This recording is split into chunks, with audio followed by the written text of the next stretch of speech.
Hallo, hi Phil, du Lurker und hi Ren. Hi, hi.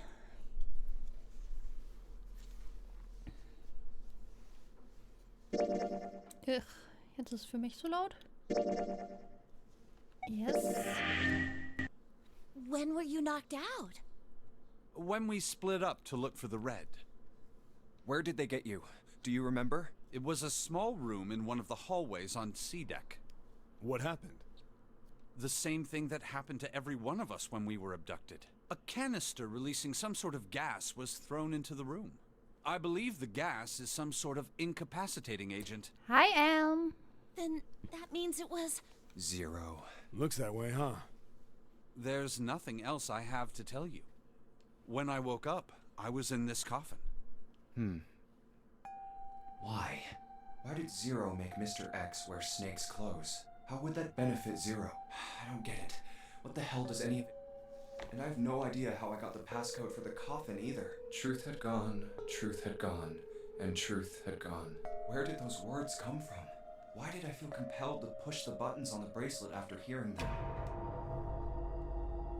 All I know is my fingers moved on their own. It was like I did it subconsciously. I don't get it. What the hell does any of it mean? Also, Snake and Clover had been subjects in a similar experiment. The ability to access a morphogenetic field is affected by a couple of things. The first is epiphany, and the other is danger. And someone did actually die. A girl. Her name was... There had been another experiment conducted on this same ship 9 years ago, and a girl had died during it. Morphogenetic field theory. The two murders close. The notary game. Huh. Zero. He's the ringleader. The person who trapped 9 of us on this sinking ship. Zero should know everything. If we can uncover Zero's identity, all of our questions will be answered. At any rate, we'll have plenty of time to decipher the details later. For now, it is of utmost importance that we escape. Junpei, it was 4:30 the last time you checked the clock. Yes? That means we have less than an hour. Moment. Wartet. Kann ich das nicht irgendwie nicht als offline anzeigen?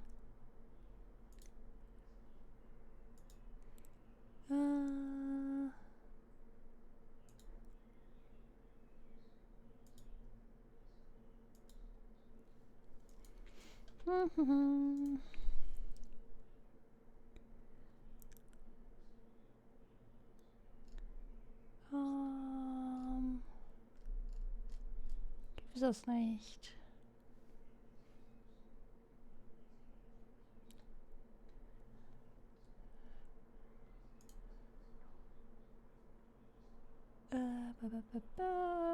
Wo ist das?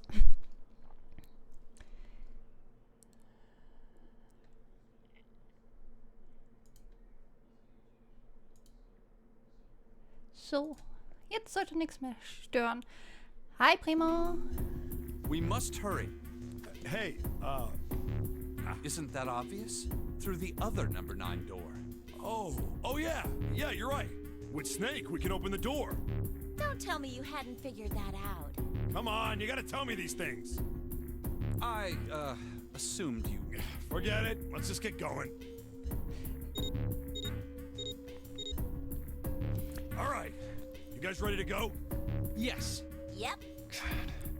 Not yet. Huh? Before we go in, I'd like to check something. You want to check something?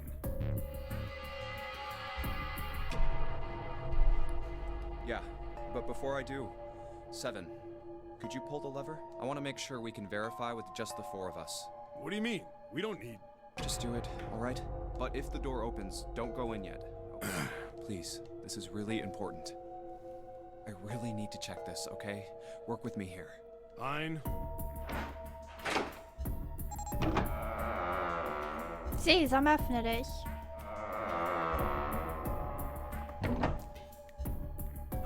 All right, that means the 4 of us can go into... So, we knew that already. It's obvious. Yeah, now, what happens if you add Zero's bracelet? What? Zeros? Why don't you take it out, Clover? So you did know I had it. I picked it up because I thought it might be useful. This was on the left hand of the corpse in the captain's quarters. If you look at it, you can see it's got a 0 on the face. Just to make this a little easier to talk about, I'm gonna call the guy we found dead in the captain's quarters. Then I should be able to open door 9 with just me, Clover, and his bracelet. Though the big question is, if Cap is the mastermind of this game, would he really put one of these bracelets on? Anyway, let's just give it a shot. Clover, give me your... Okay. Now the captain's bracelet. And pull the lever. I knew it. Now, what does this tell us? Maybe the bracelet has to be on your wrist in order for it to work? No, that's impossible. Did you see how the panel showed a 3rd asterisk when I scanned Cap's bracelet? Whether or not it's on your wrist doesn't matter. All you have to do is put the bracelet near the panel for it to register. Ja, useful. Genau. Huh. Looks like you're right. See? So what does that mean? There's only one possibility. That bracelet isn't the number 0. Is that what you're saying? That's right. Wir wissen schon die Nummer. 6. Then what number is it? Let's find out.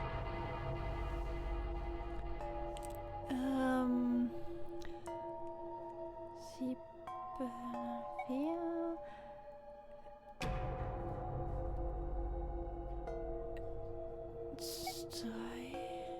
Snake. 7, 14, 20, 6.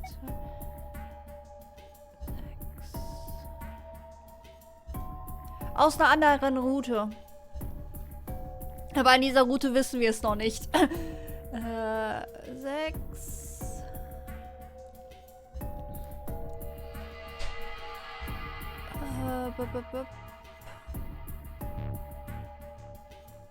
Warte.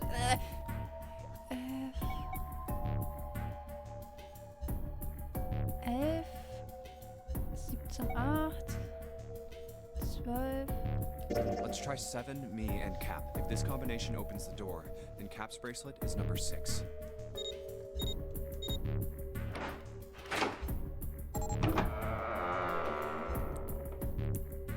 Hey, it opened. Had the door open. Ich meine, wir haben hier so ziemlich alles, fast alles, bis auf das True Ending. What? Why? What does that mean? Ihr verblödelt ganz viel Isn't Zeit. it obvious? Cap's bracelet is number 6.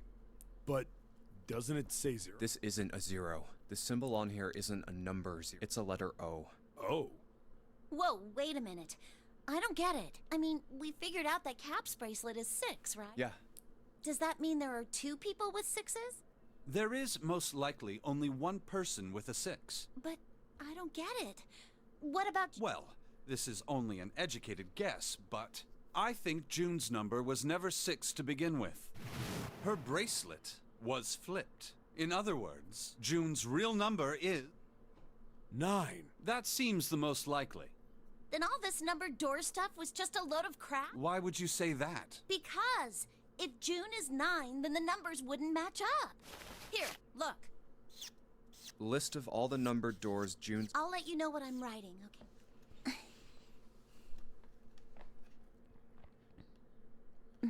And that's everything. I wrote down which door she went into and with whom. And I wrote what all the numbers were. So if you switch 9 in wherever there's a 6, then if the digital root is 7, then you can't open door 4. If the digital root is 2, then you can't open door 8. Clover, do you notice anything interesting on that list? What do you mean? You're talking about 3, right? 3? Santa's always in the room with her. That's what you're saying. Yes. What about it?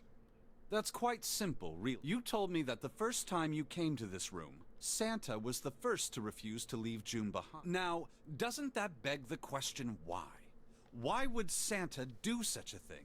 The answer is because Santa can't open door 9 with only 7 in Lotus. Of course, there's only one reason for that. His number isn't actually 3. Santa's real number 7? Would you be so kind as to modify my sister's equation? Yeah, sure. This is what you were getting at, right, Snake?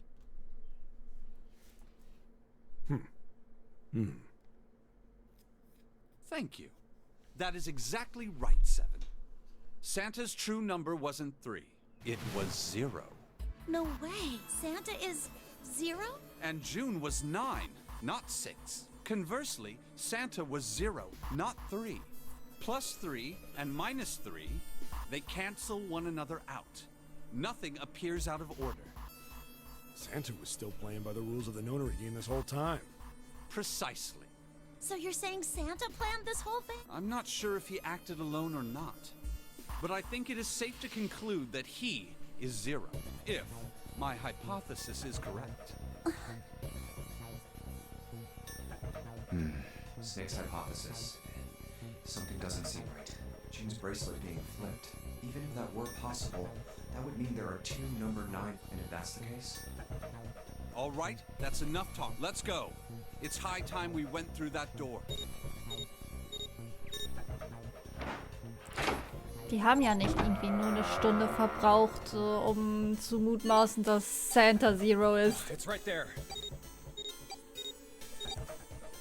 The Victorian Child. Oh, Hi, Vanilla. all right. Let's keep going. I think these stairs go to the bottom deck. Looks dry. Gut Ding will Weile Let's head haben. down. Ich möchte gerne mal deren Stunden haben. Hey, it's a... Weil, gefühlt ist es 5 Stunden hier in unserer Welt, wenn die eine Stunde reden. This is the Neptune symbol. There must be a key around here somewhere. Neptune. I only have the Uranus key card. It's a different planet. Plus, it's the wrong kind of. Let's turn around and go back for now. Yeah. Hey, another door. And a card reader this time. It's the Uranus. This is the place.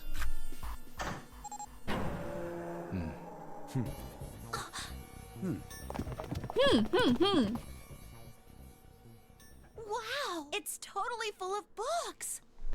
There's so many. I don't know where to look. All right, if we want to get through that door out there, we need the Neptune key. I say we split up and look for it. Okay. Very well. Sure thing. Good. Let's get started then. We don't have a lot of time. Alice sleeps in a small chamber past the forest of knowledge. As he began his search for reasons he didn't fully understand, Junpei felt those particular words float through his mind.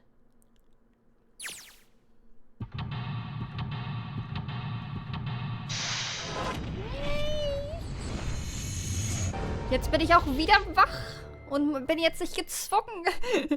Naja, schon ein bisschen, aber nicht so krass wie gestern. Hi, Sherlock. Ich muss eben mal kurz mein Walkthrough.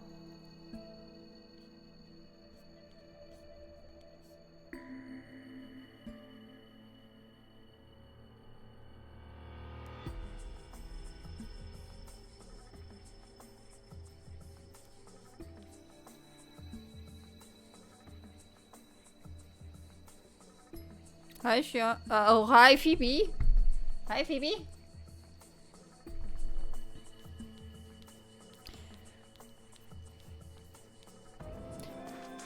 Guide suchen.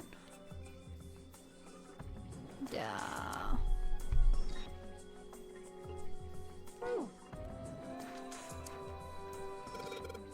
There's a note on the table. Lights to the book. Huh? What does it mean? Interesting. Well, intelligence often hides itself in darkness. Have you ever thought about the pages of a book? Each page only sees maybe 2 or 3 minutes of light before the reader is onto the next. They spend the rest of their lives locked in darkness, rather like myself. That's horrible. Oh, don't get me wrong. I'm not complaining, not at all. I live in the darkness, yes. But that has gifted me with the ability to catch the truth others might miss. I can hear the voices hidden in the darkness, you might say.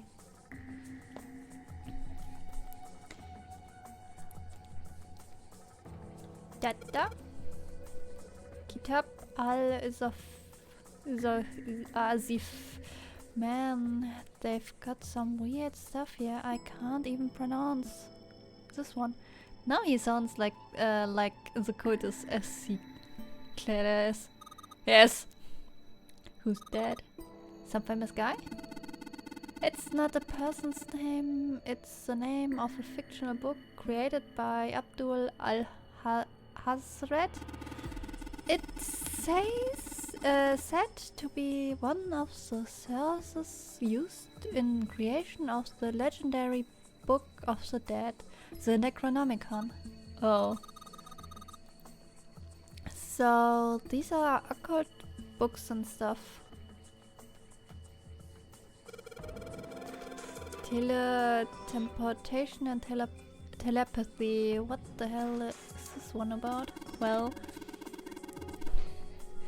I know what telepathy is, but I never heard of teletemporation.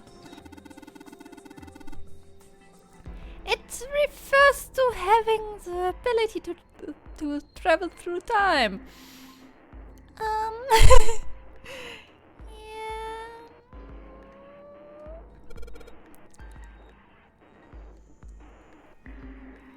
This book is called Mindswap. You mean you could like change bodies with someone? Well, I guess I wouldn't mind switching bodies with my brother or Junpei too much. but I'd rather die than let Seven switch with me. What the hell? Like, I'd even want to swap buddies with a little brat, like... Hey. Were you just imagining it? Where? Shut up! Yeah, well, he wasn't the only one. Energy theory, huh? I don't even understand the damn title. Looks like this shelf is all science technology. Handrails.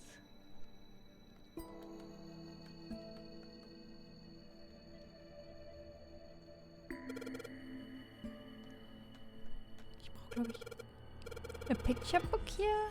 Looks like an old folk tale. Don't you think it's a little weird that this book is the only picture book? Maybe you ought to hold on it.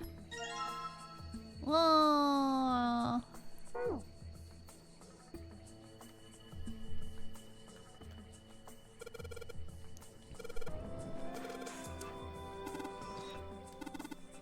Folklore, blah.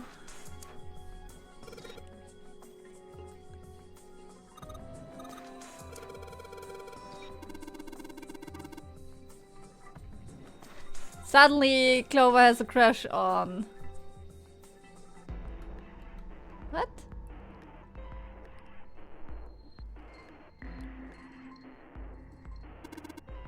The bookshelf has thought of a glass and it's pretty big, but there are only 6 books on it. That seems kinda weird. Hey, it looks like there's something on the bottom. I can't really see it though, the glass is all foggy.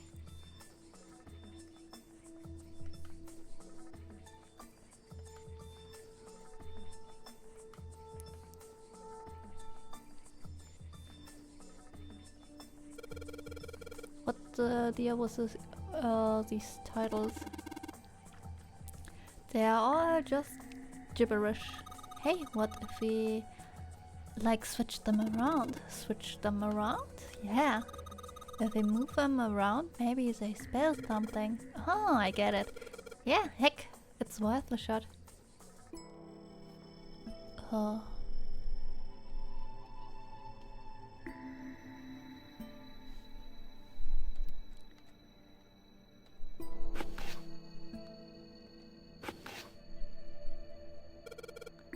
How about this? Looks like putting this book in the right order opened this thing right up. Huh? What? That was a piece of cake. Hooray! You did it, Junpei! I guess that turned out well enough. So, this letter from the title spell out, open here, find bulb.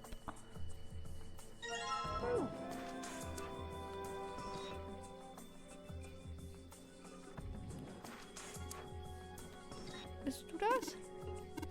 Kitsch Pictures Book. Cowboy and the Indians.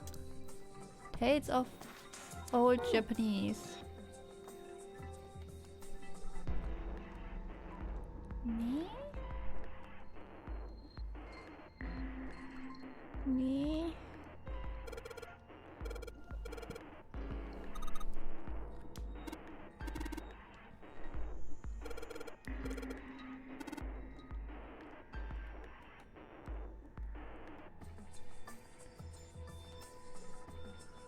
Da.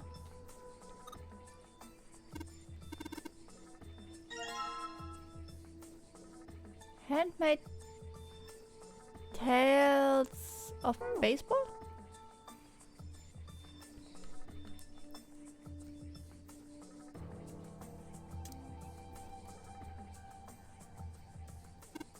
Hey, didn't we find some kind of really powerful light bulb earlier?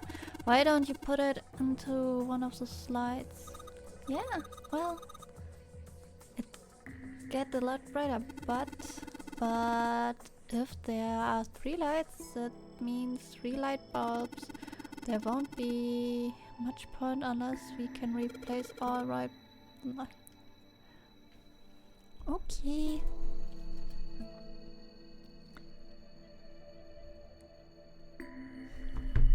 Ach so, it's got a magic wand on it. Okay, so what's inside? Well, aren't you going to open it? Pretty sure it's just gonna have pages inside. Ah. This is some Native Americans on the cover. Hey Junpei, take a look at this one. Baseball on this one. Come on, Junpei, let's see what's in it. I'm gonna go out on a limb that there is probably some baseball. Ah! Head. Ich find's ja auch witzig. Junpei hat 3-mal gesehen, wie...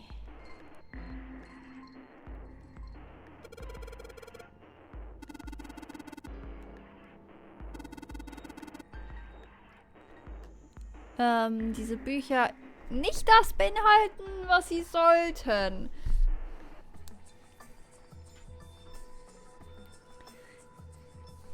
Bibi, würdest du dich nicht? Bibi! Please! Bibi ist ein bisschen dense. Sie hat ist über mein Kabel für den Controller gelaufen. Nee, den Revolver hatten wir schon.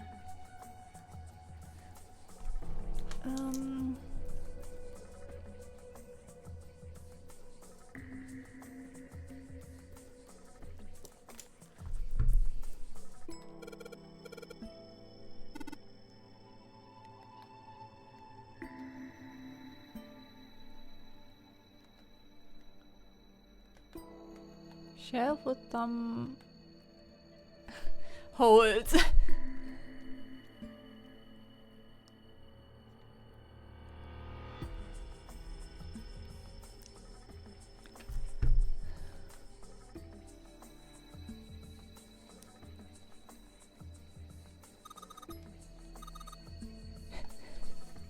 It's called correlation of muscle bone density and bone strength. You're just saying that cause it says muscle.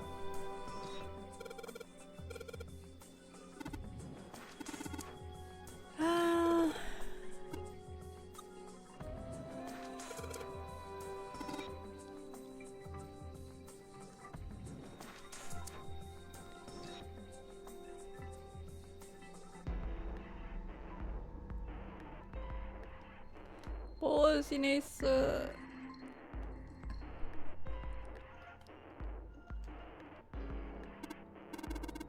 Jedes Buchregal abzuklappern klingt mühselig, ja.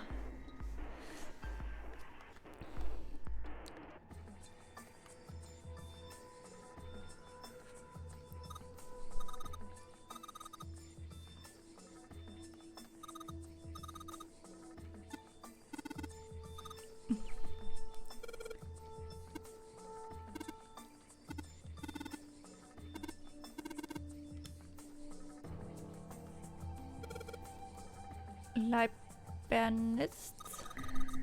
This book is in German. It looks like it's the complete works of something. I've never heard of it. Well, if Snake doesn't know what it is, I don't think we ever will know. Shadrake? Shadrake. Isn't Shadrake?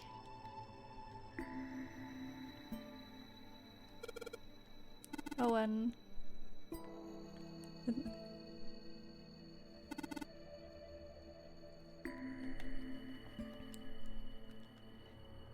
Wo ist die scheiß nächste Glühbirne?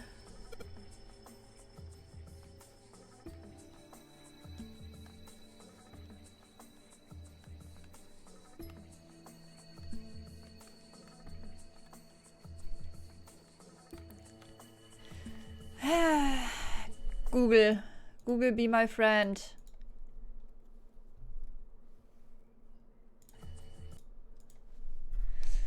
Nein.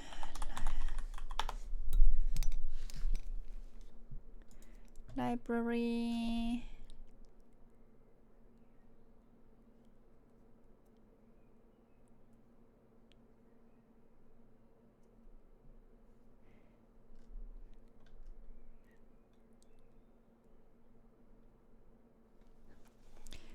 Het.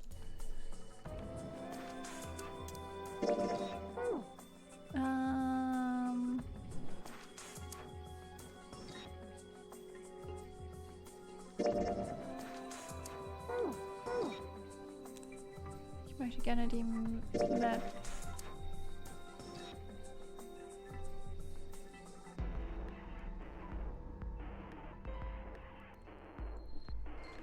Okay.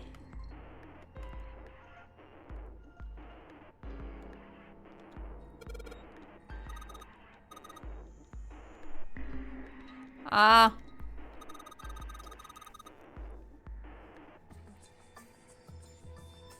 Hab.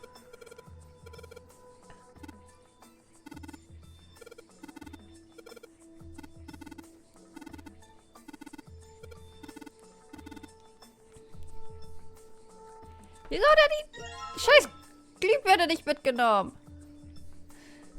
So, nochmal die Map. Okay,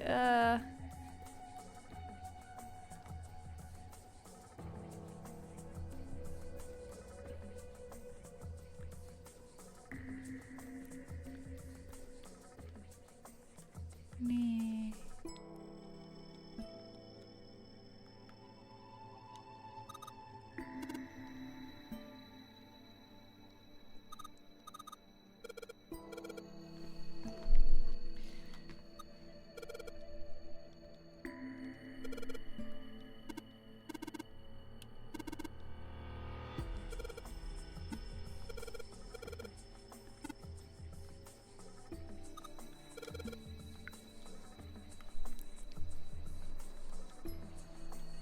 Nee.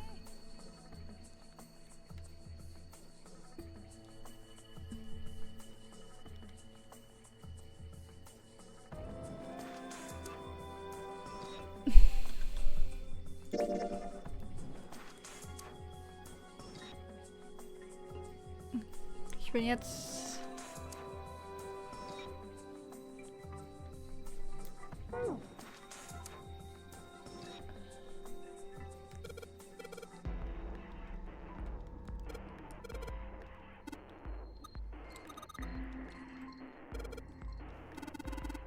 For some reason the screen has only option on the right hand side and some...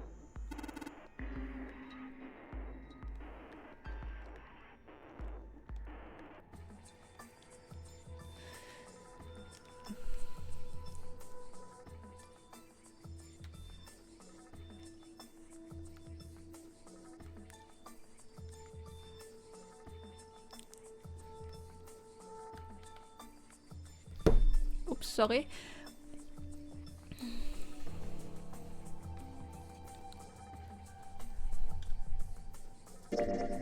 Ich bin doch... Nee, ohne... Ich bin doch...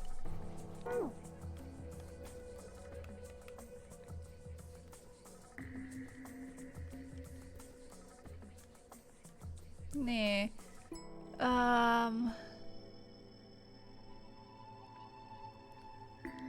Das war gerade westlich. Warte. Ja. Jetzt müsste ich hier eigentlich östlich sein.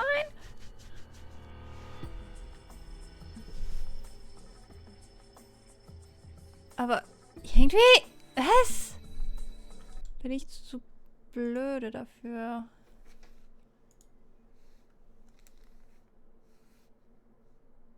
Moment.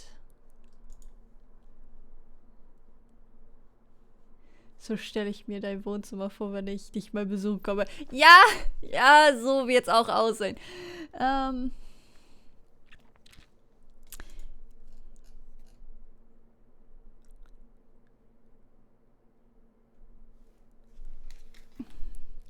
Okay, probieren wir es nochmal. So, da hatte ich schon. Den habe ich auch schon. Ach so! Ich muss da runtergehen? Und dann irgendwie hier.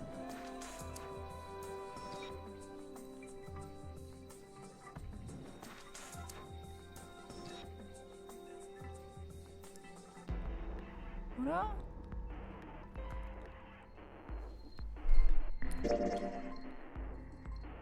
Das müsste... Wait.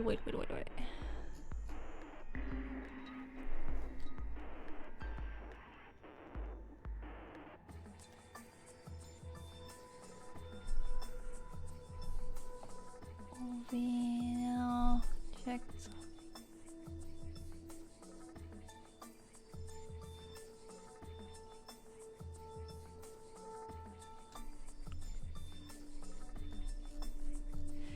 Hä?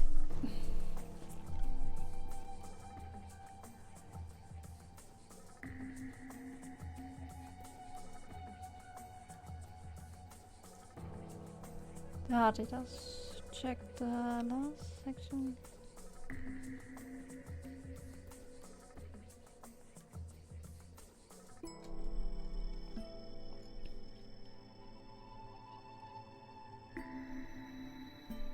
Okay, Moment.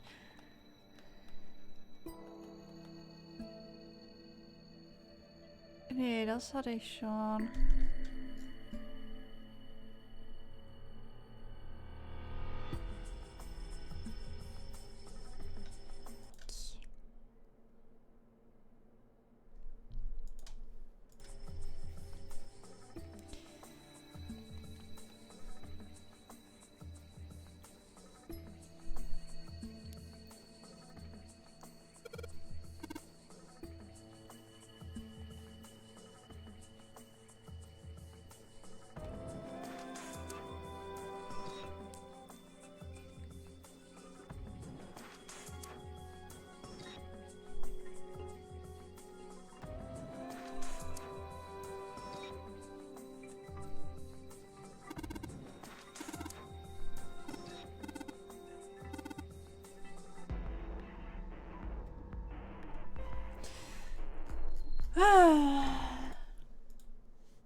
Kleinen Moment.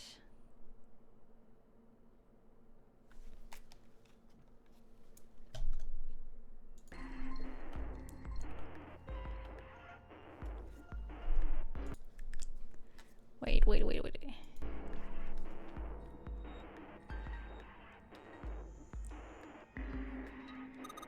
Ah, ich bin einfach nur blind. Oh mein Gott. Alles gut, danke.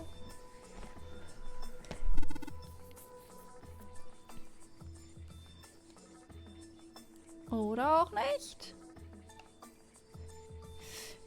For fuck's sake.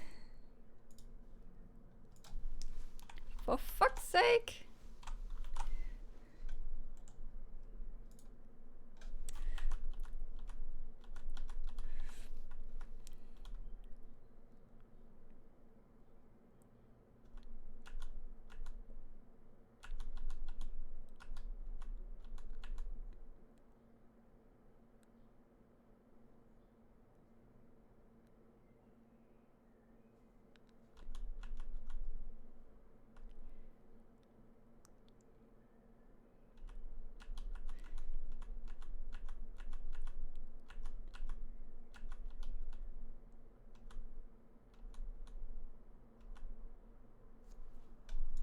Ach so, okay, ich muss das scheiß Schloss öffnen.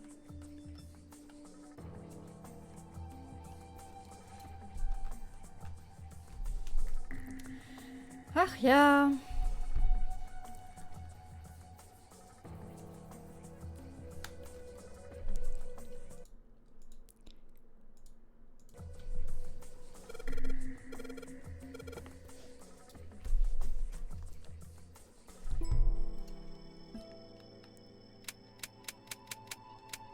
Oh fuck. Sechs. 3. 2. 4. 1. 5. You did it, Junpei! Yay! I don't know how. I don't know why, but I don't really particularly happy being praised for that. Whatever. At least the lock is open now. Let's see if we can get it open, right? Da ist die Lampe. Oh my god. 6 books seems to be pointing at the cylinder. Number lock.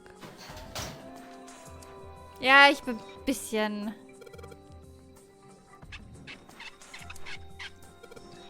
Ah, those light bulbs really make a difference. It's pretty bright in here now.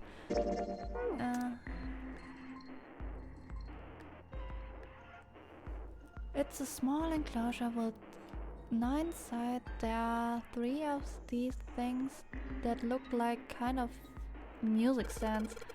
Okay, how about we putting these picture books on the stands then?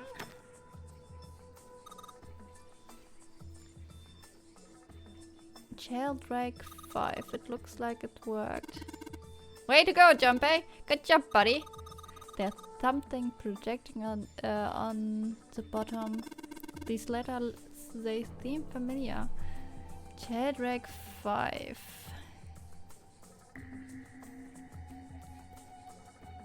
Jailbreak on the spine of the book.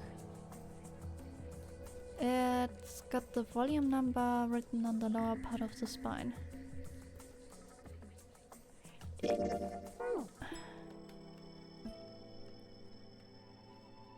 Sheldrake 5? You I serious? think I saw the rest of his collection somewhere. Yeah, I think it was somewhere around here. Let's go take a look. Okay. Sheldrake. Have you heard of him? Yeah, Lotus told me about him. There's a British biochemist named Sheldrake. He has a rather interesting theory, morphogenetic fields, which relies on the theory of morphic resonance. Really? Well, Clover also said something to me about that stuff. She did? Yeah, what was it? The ability to access a morphogenetic field is affected by a couple of things. The first is epiphany, and the other is danger. That girl. I told her not to tell anyone. You did? Why? Well, Look, man, I didn't push it because we're in a hurry, but I'm kind of sick of this. How about you just... tell you what? Don't give me that. About the experiment. Ugh. Very well, fine. I'll tell you everything. But not here. Let's move to the top floor.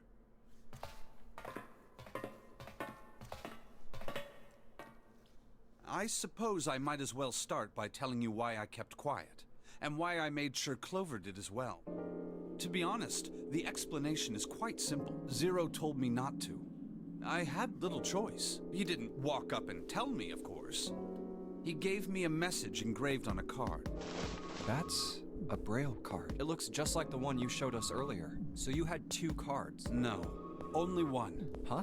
What do you mean? I thought that card just had some rules for the nonary game. Yes, it did, and those were the rules I read you. However, they were not the only thing on the card. There was something I didn't read. Well, perhaps I should say there was something I couldn't read. And that was? Tell no one of the events that took place 9 years ago. Tell, and I activate your sister's detonator. It's a threat on our lives. Oh, well, what about Clover? Did she get a message from... I don't believe she did. But doesn't it strike you as strange that Zero would shut my mouth, but not hers? Yeah. To be on the safe side, however, I told her it was best not to tell anyone. Still, apparently she told you. What's wrong with her telling me? I figured some stuff out with the things she told me. I mean, it looks like the whole activate her detonator thing was... She's prancing around downstairs happy as a clam now that you're back. That's very true. I've decided I can trust you. I've decided to tell you the truth. The chance that Santa is Zero is very high. I feel I can assume Santa doesn't have the time to observe us at the moment. And at any rate, even if he were, I very much doubt he would kill us. Why? Clover told me about the four-leaf clover, about the words. If he knew about that, then he was in my group during the first experiment. He wouldn't kill us, no matter what the situation was. Hey, Snake? Yes, I know. You want to know what happened during the experiment. Yeah. How much do you know? Clover told me about... I see. The morphogenetic field in the experiments 9 years prior. How the experiments had taken place simultaneously at 2 locations, one being the ship and the other being a building in Nevada. And the girl that died during the experiment. She told you all that, did she? At any rate, I now know how much you've learned. All that remains for us to determine is who did this and why. Right. Yes. Can you tell me what happened? Yes. The people who organized the initial experiment were from a company called Cradle Pharmaceuticals. There were 4 of them running the show. Gentaro Hongo, Nagisa Nijisaki, Teruaki Kubota, Kagechika Musashido. Hongo was the CEO of Cradle Pharmaceuticals. Ah, die kennen wir doch irgendwie, oder? Nijisaki was his right-hand man and did the lion's share of the planning.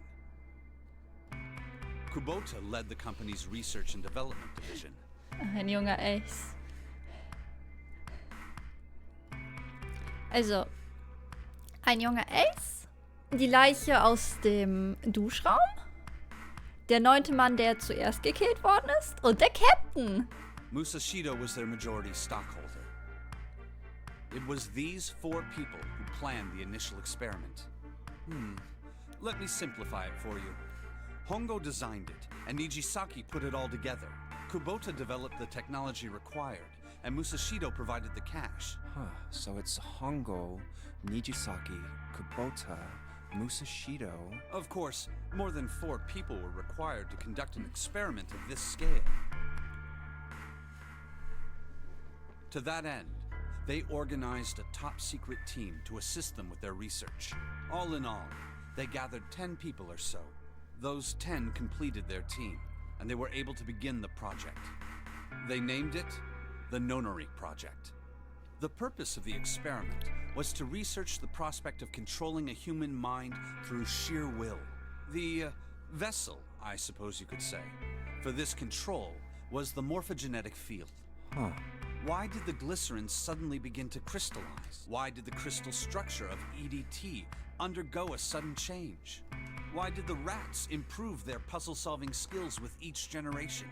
Experiments with humans produced the same results. The more people who knew the answer to a question, the more there were who could answer correctly without having seen the problem before. Why is that?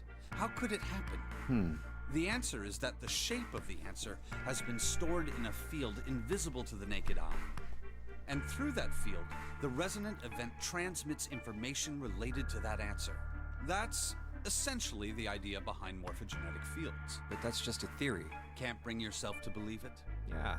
Let's say someone killed another person because the devil told them to do it. Whether the devil exists or not has no relevance to the murder. They believe the devil exists. Whether or not he does is immaterial. So what matters here is that Hongo believed in the morphogenetic field. That's right. But I still don't get it. You said they wanted to figure out how to control people, right? That is what you were saying. Yes. So how are they going to do that with a morphogenetic field? I'll keep it simple. Let's suppose 10,000 people have solved a certain problem. The chance of you knowing that answer, even if no one has told you, will go up. Let's have another example, shall we? Say 1 million people were to do a handstand right now. Tomorrow, the chances of you doing a handstand would be higher, even if you had heard nothing of this hypothetical mass handstanding. Mankind's thought process and actions are all part of a resonant event. All of the resonant events encoded in the fields are projected onto you. Of course, this assumes you believe in this theory. Do you follow so far? Yeah. Now, if there was a person who had the same effect as those millions of people, what would... If that one person were to do a handstand, other people would find themselves wanting to do handstands as well.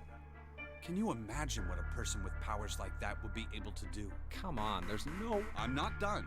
Imagine another scenario. Imagine another person. This is an ordinary person.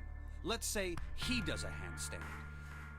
Mind controlling people by controlling other people sounds hilariously inefficient. Yeah. What if there was someone who could grab the resonant event he created by doing that and use it to make other people do handstands? What would happen then? A person who has the power to write to the field, and someone who can read from the same. You could think of them as the writer and the reader, or the transmitter and the receiver. What would the world be like if there were people with abilities like these? So the transmitter's resonant event can be transmitted through the field and sent to the receiver. And then the transmitter can control the receiver however they wish. That's what you're saying, right?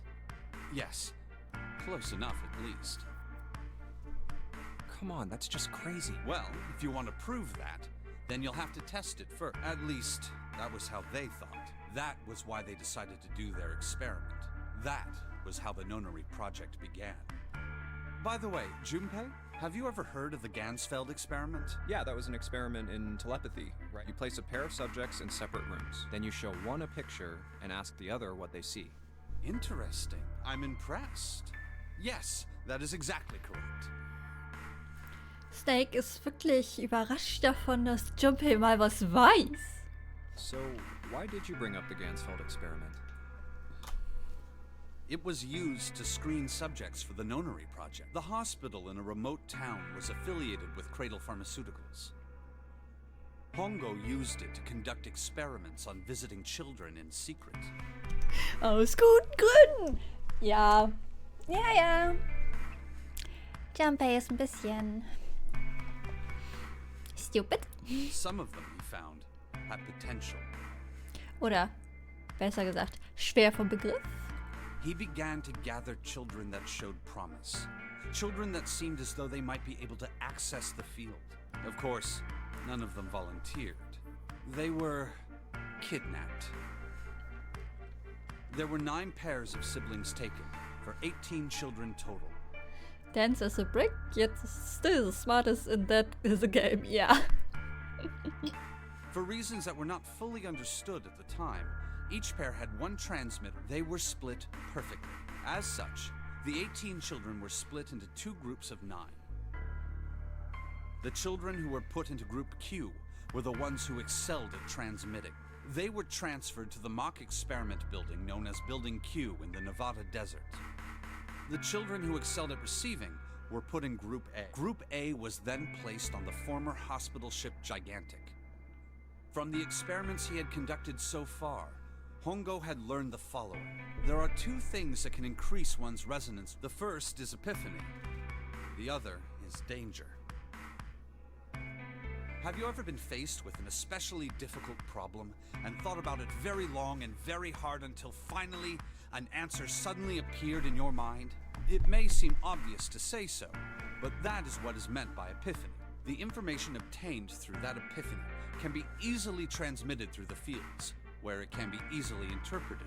Adding danger to that equation allows for even easier field access. That's where Hongo came in. They set up a number of puzzles across the Gigantic. The participants had to solve each one before they could move to the next room. Of course, he hadn't forgotten to include danger. He had detonated a bomb on the hull of the Gigantic. The children in Group A were forced to play the Nonary game as the ship sunk. By forcing the children into a life-or-death situation, Hongo hoped to increase the likelihood of their tapping into the fields. Child abuse! The children from Group Q, on the other hand, were confined to the mock experiment building, Building Q. Und alle Kinder haben eigentlich PTSD, vor allem Snake, Clover, die Kinder von Lotus und 2 weitere, die ich noch nicht nenne. Duplicated the interior and puzzles of the Gigantic exactly. Every detail was exactly the same. Hongo explained the situation to the children in Group Q. Solve the puzzles you find throughout the rooms. When you have the answers, transmit that information to the children in Group A. Maybe. If you succeed, they will be able to solve the puzzles and escape. But if you fail, then the Gigantic will sink, and your brothers and sisters will drown. Those were his orders. Do you know why the astronauts of Apollo 13 were able to return to Earth safely?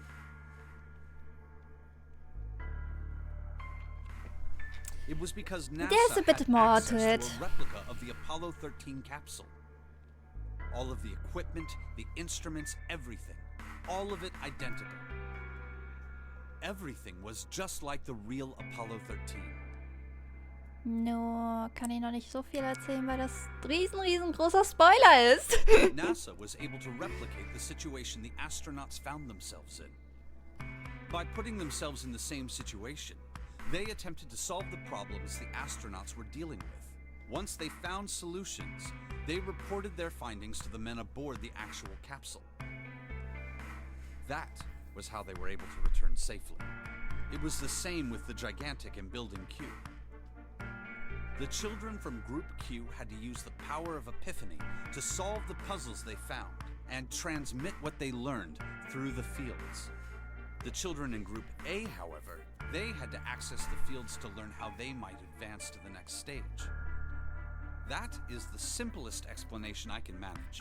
Huh. Hey, Junpei, Snake! How much longer are you two gonna sit around on those bony asses?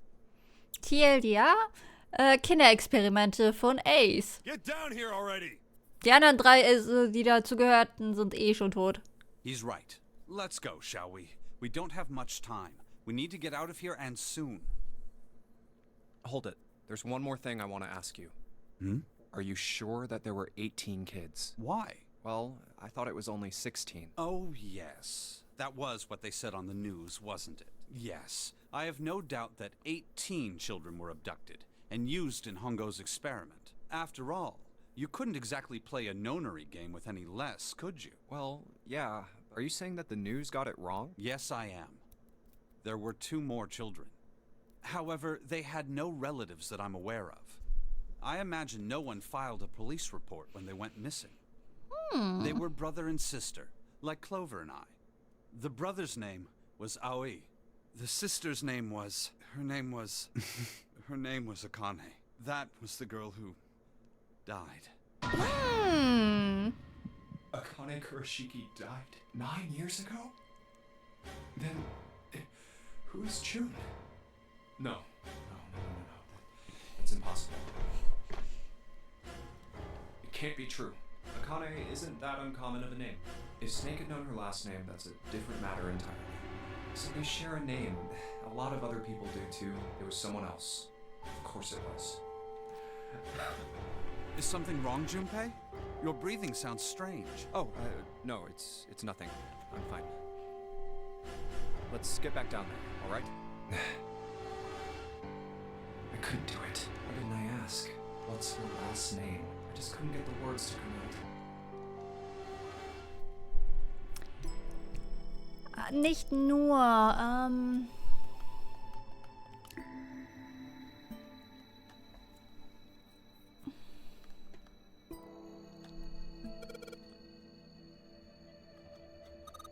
But it didn't say 5 at the end of the shadow picture? Yes, I think we need to find the 5th volume. Well, would you look at that? There's a big red button behind this book. I guess we should press that button. Naja. Lotus hat ja angedeutet, dass Seven so ein bisschen nicht auf der Höhe ist, weil irgendwas seinen Kopf blockiert. Ähnlich ist es mit dieser Arkane. Und ja, den Rest werdet ihr noch sehen.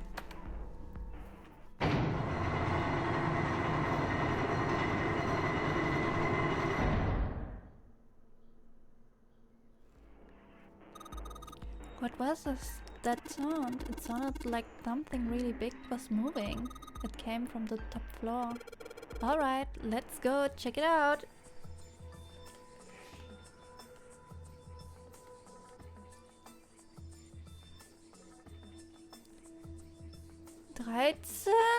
Ich hab keine Ahnung von römischen Zahlen.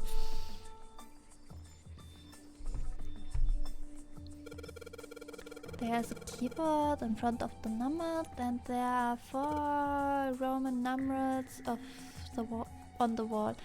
It's gotta be a hint of some sort.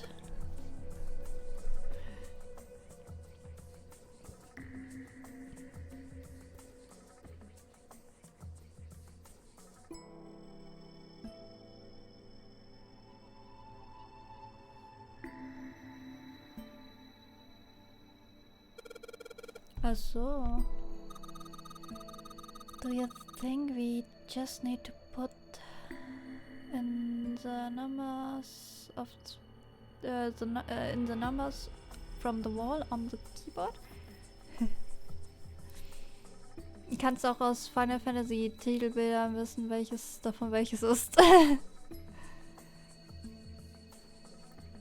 Jetzt wandel diese Zahlen in Hexadezimal wieder um. Hexa? Ja, Hexa. No, you can't. The keyboard doesn't have any number keys. You can't type stuff like 3 or 4. Huh. That means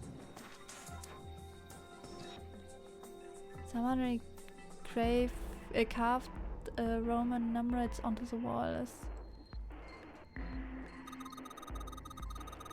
Well, I bet you've got to type something on that keyboard. Yeah, but you only enter letters. And it looks like you only enter 4 letters. Let's see how it works. I guess you need...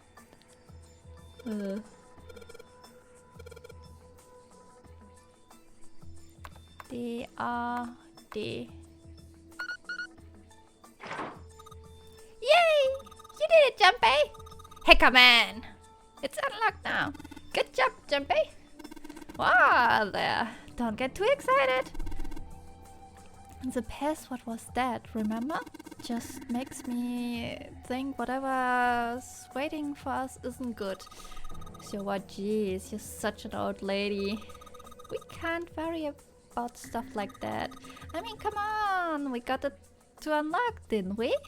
Let's go, hurry up!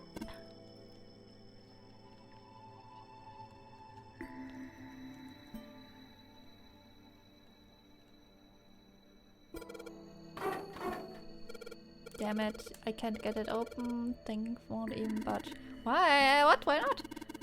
We put in the password. What else do we have to do? Then that means that it's the other door. Alright, let's get this thing open. Yay! Alright, this is the next. So much stuff to do. Oh, the door! Did that just close on its own? Don't tell me we can't go back. I don't know. Let's see. Damn it. It looks like it locks automatically. Is there any other way out? Well, there's another door over on the right. There's a card reader next to it. It's got a red light on it, though, so I'm pretty sure it's locked, too. But there is a card reader, right? Yeah. Then perhaps if we find a key card, we could... Well, yeah, that might work, but... Hey! Wait a minute. Are you saying we're gonna have to search through this room for one little card? Oh, man.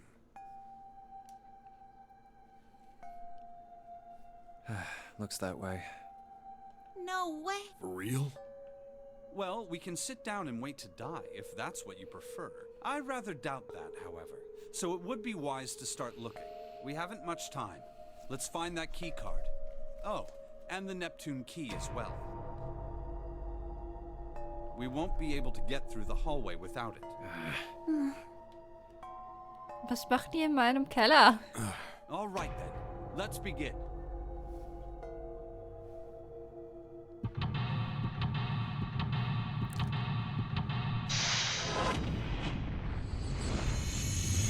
Yeah, good question.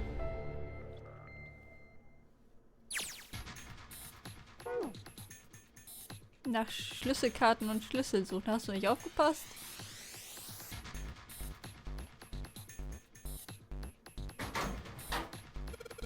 Something is written on these pieces of paper. Looks like we gotten three sheets of this stuff.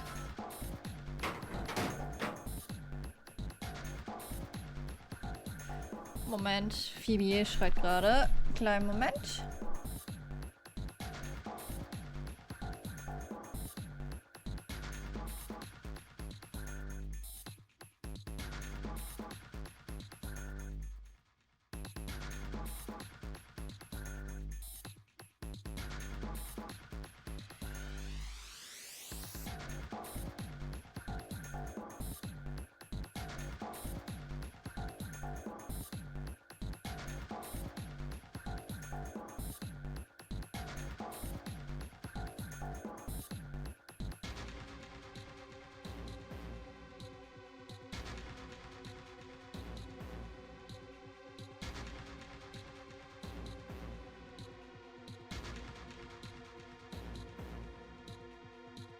Never mind. Sind einfach irgendwelche random Kids draußen. Phoebe hört sich nämlich manchmal an wie so ein Kleinkind.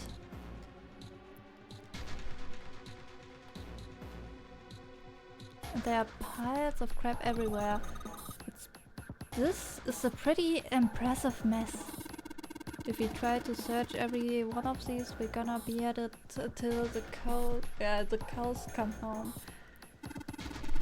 Ich lieb's, wenn man nicht sagen kann, ob Kind oder Tier. Ja. Oh, als wir noch bei meinen Eltern gelebt haben, da war mal so eine Situation. Vanilla hat so mitten um 4 Uhr angefangen zu schreien. Ich dachte, mein Neffe wäre bei meinen Eltern zu Hause. Ja, Vanilla. Ich war so verwirrt. Warum ist mein Neffe halt bei meinen Eltern zu Hause? Well, that doesn't seem too bad. We won't have to go bring them in ourselves then. Don't you get smart with me, kid. How about we deal with this area later, guys, okay? Maybe we should try something else more promising.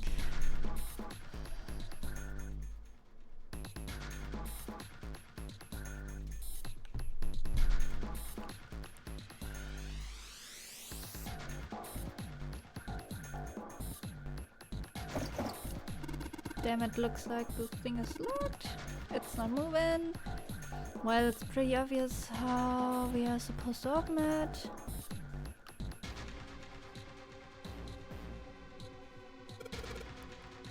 This monitor is part of this machine. It's really dim though.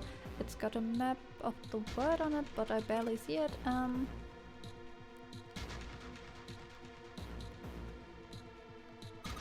Junpei, looks like there's a compass on there. Ah, I get it now. What do you mean? I guess you weren't there, Clover, but I solved the puzzle like this when in the wheelhouse. I think I just need to do the same thing here. Same thing? I just need to match the direction on, of the compass with the routes on the map. I used the steering wheel on the wheelhouse, but this time I think I'm gonna use the wheel attached to the side here. What are the roads? I don't know. What the hell? Well, I just give it a shot. If it doesn't work, then I'll look for some clues. Okay, let's get started.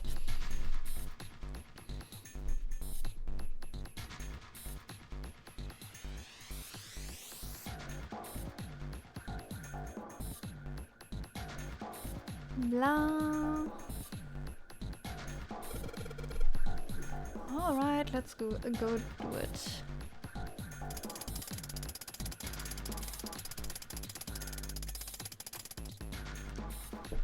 Süden.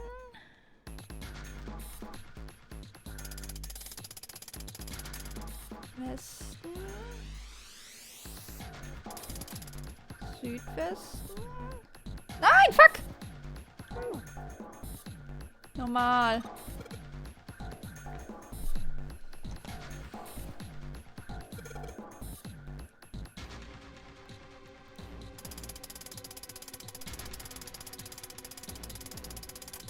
Süden. Komm.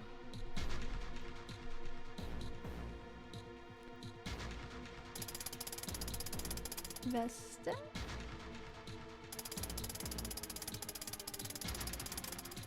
Südöstlich. Nordöstlich.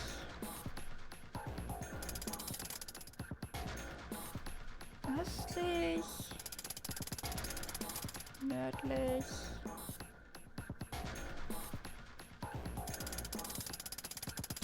Östlich. Yay! You did it, Junpei! Good boy! Who's a good boy? Who's a good boy? Ah, knock it off! Hey, we don't have time for screwing around right now. Check out the right side of the monitor. It's just kind of stood open. And something came out. Oh yeah, I heard the noise too. You know, that big thing in the hall by the exit? I think that makes the noise. Like something unlocking, you know? A noise, huh? Helm emblem. Oops, sorry.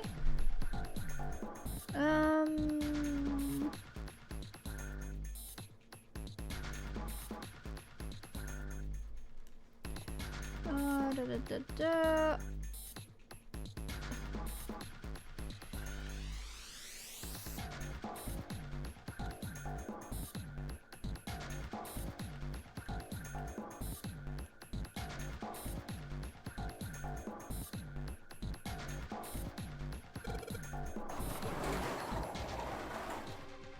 Oh shit! That's pretty damn creepy. There's a coffin in here. A coffin. Oh damn, does Seven think? Yeah, he's all pale. He's thinking the same thing I am. No way. Could this be? I'm sorry, but what's going on? It's a coffin! I wonder if there's a vampire in it. Ich bin da jedenfalls nicht drin. Right, I guess Clover and Snake don't know the story. Man, I can't bring myself to tell them. Well, Dio! Nee, der Dio kommt erst im nächsten Game. Well, at any rate, let's have a look around. There's a metal plaque on the coffin. Snake's touching it. All eyes. Ah. The two machines. Holy shit. Man, this is serious. Oh well, let's open it, shall we? Clover, if you could give me a hand? Okay, got it. Ready? 3, 2, 1. Ha! No luck, it doesn't seem to be ready to open. Yeah, but it's not like it's screwed or screwed shut or something. Yes, I believe it's locked in some other way. Hey Seven, you think you could open it with your superhuman strength? No, what's wrong? I think I'll just pass on this one, okay? What the heck? Very well, we just have to give up on the coffin for now. Let's look around the room a little more, shall we? Alice sleeps in a small chamber past the forest of knowledge, beneath the navel of the gigantic. Is this actually true?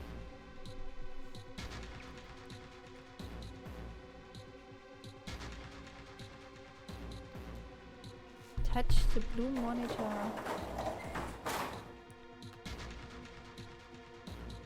Let's see. Wow.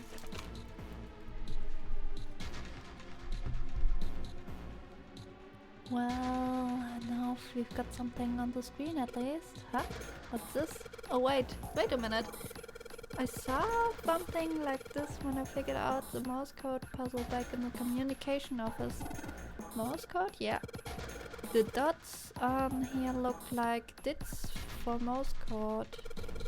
There are 2 dits on one on the first line, 4 on the second, and 1 on the last. I'm afraid I don't understand.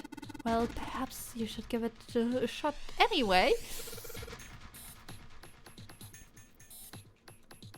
Alright, I try. Before I do that, maybe I ought to run. Blah.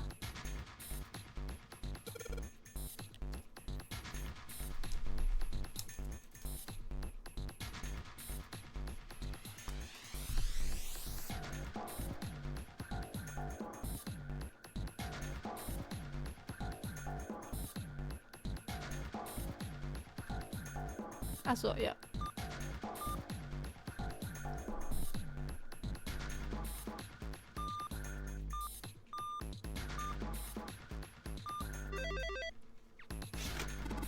I see. Yes, it seems you have solved the puzzle, Junpei. Excellent work. The answer was ice. How did you know? All I had to do was listen to the sound the machine makes. After that, it was trivial. It was a trivial matter to decode them. Ah yes, I believe I heard a noise from somewhere on the right of the device after you solved this puzzle. It sounded rather like something sliding open. Do you see anything that could have made that noise?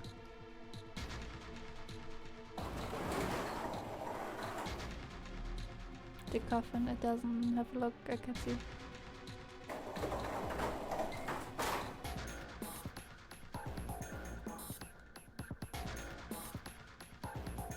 Ah, da.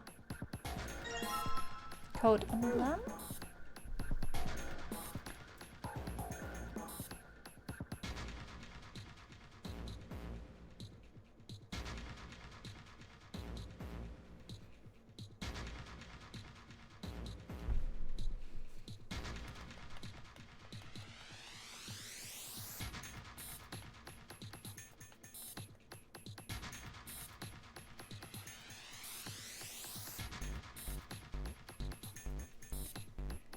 Yeah.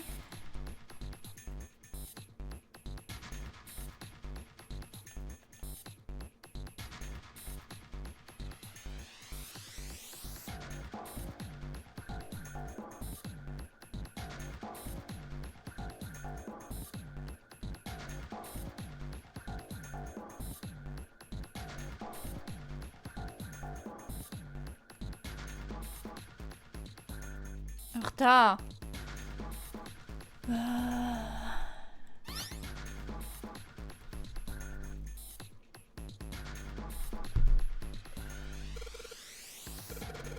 There are 15 cells with numbers and letters in them. Let me see that. Ah, I see. So whatever you touch a cell is the next ones to it will turn on or off. You just gotta use that to make the all cells on the right and bottom green. Hey Jumpy, I found this piece of paper under that thing. You wanna take a look at it? Do you think it might have something to do with the puzzle?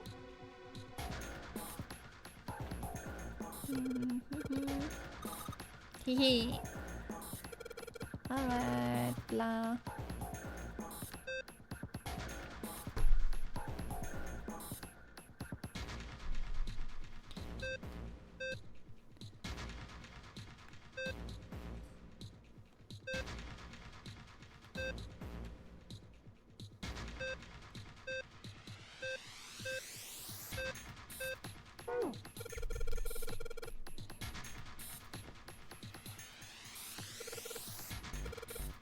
Okay.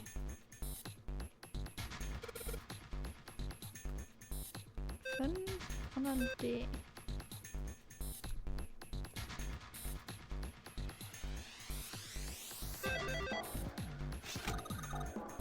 it, Junpei!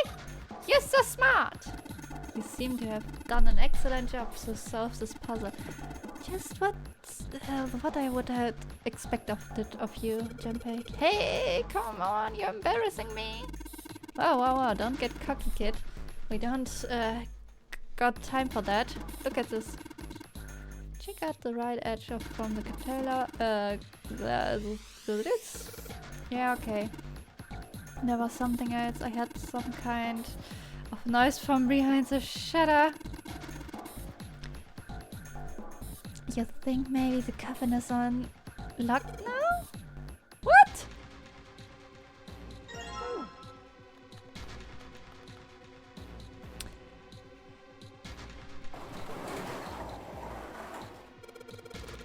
Alright, fine, I'll open it. Okay, Junpei, you can do it. It's just a box. It's just a box! Oh, holy shit, it's a coffin.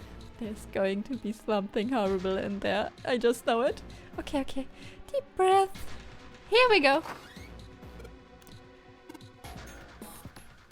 Ooh! Nichts! Oh man, there's nobody in there. Shit, I can't believe I was scared of something like that. What do you mean? Nobody? Were you expecting someone to be in there? It's a long story. Ask Junpei about it sometime. Well, just like Seven said, there's nobody in there. There's something in there though. Well, two somethings actually. What's that? Emblem and a key. Looks like we've got the plate with an emblem on it. And the Neptune key! Yes, we finally found it! Now we can go through the hallway. That's correct, Clover, but we need to get out of the room first, you know? Yeah, I know. Okay, let's get the hell out of this here quickly as possible. I don't have any objection to that. I don't think we'll use the Neptune key in this room. It's really important though. I keep it in my pocket for now. As far as this thing goes... So... Die Taschen von Junpei sind echt? Nothing happening. Wait, what's Snake doing? I feel symbols engraved just above each indentation. The upper left is a steering wheel symbol, and the upper right is a cross symbol. The bottom left is the mysterious circle syndrome, and the lastly is a waffle pattern engraved near the bottom right. Additionally, each symbol seems to have been given a number. Staring me across mysterious circle waffle. Perhaps we need to insert the emblems in the right order? In that order, huh?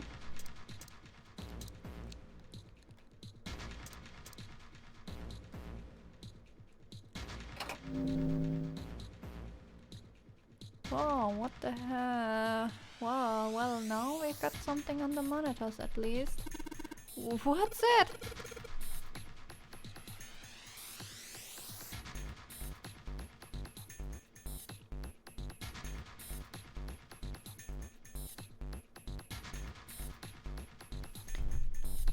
Looks like some kind of puzzle. I wonder if these are the rules. Yeah, I'll read them to you. When you touch a numbered area, that area will be selected and will turn blue to indicate this. Touching a numbered ball? Sorry.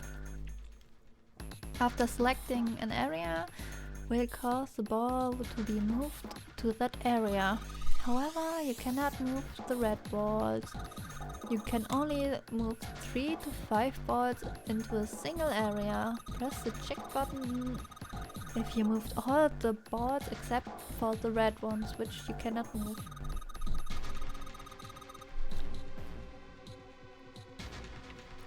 The digital root of the boards in the area must match the numbers for that area. That's it.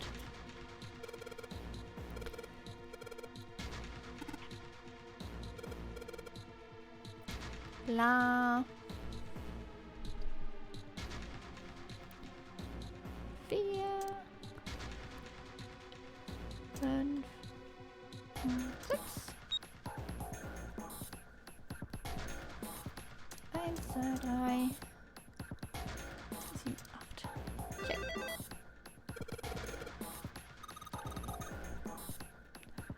Nothing is happening. There's it's still 3 more interactions left empty. Imagine something will happen when they're all filled in. Doesn't that seem more likely?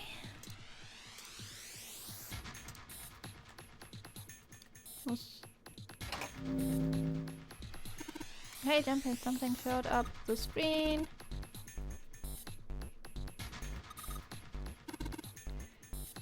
Blah.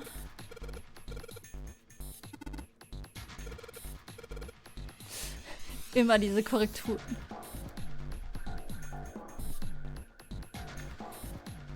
Zwei, 3, 6 und 8, 7. Ups. Da muss die 8 hin. 4, 5, 7. Yay! Awesome! No! There are only 2 more left.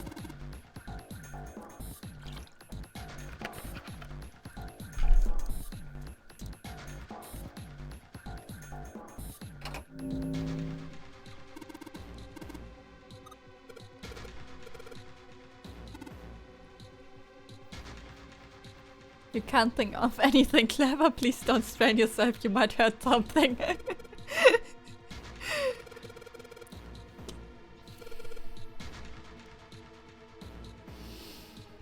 Yeah?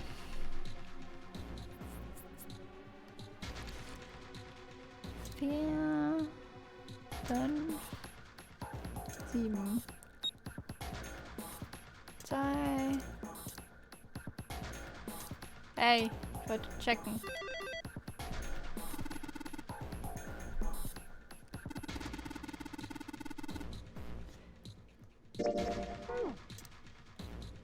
Let's go, last one.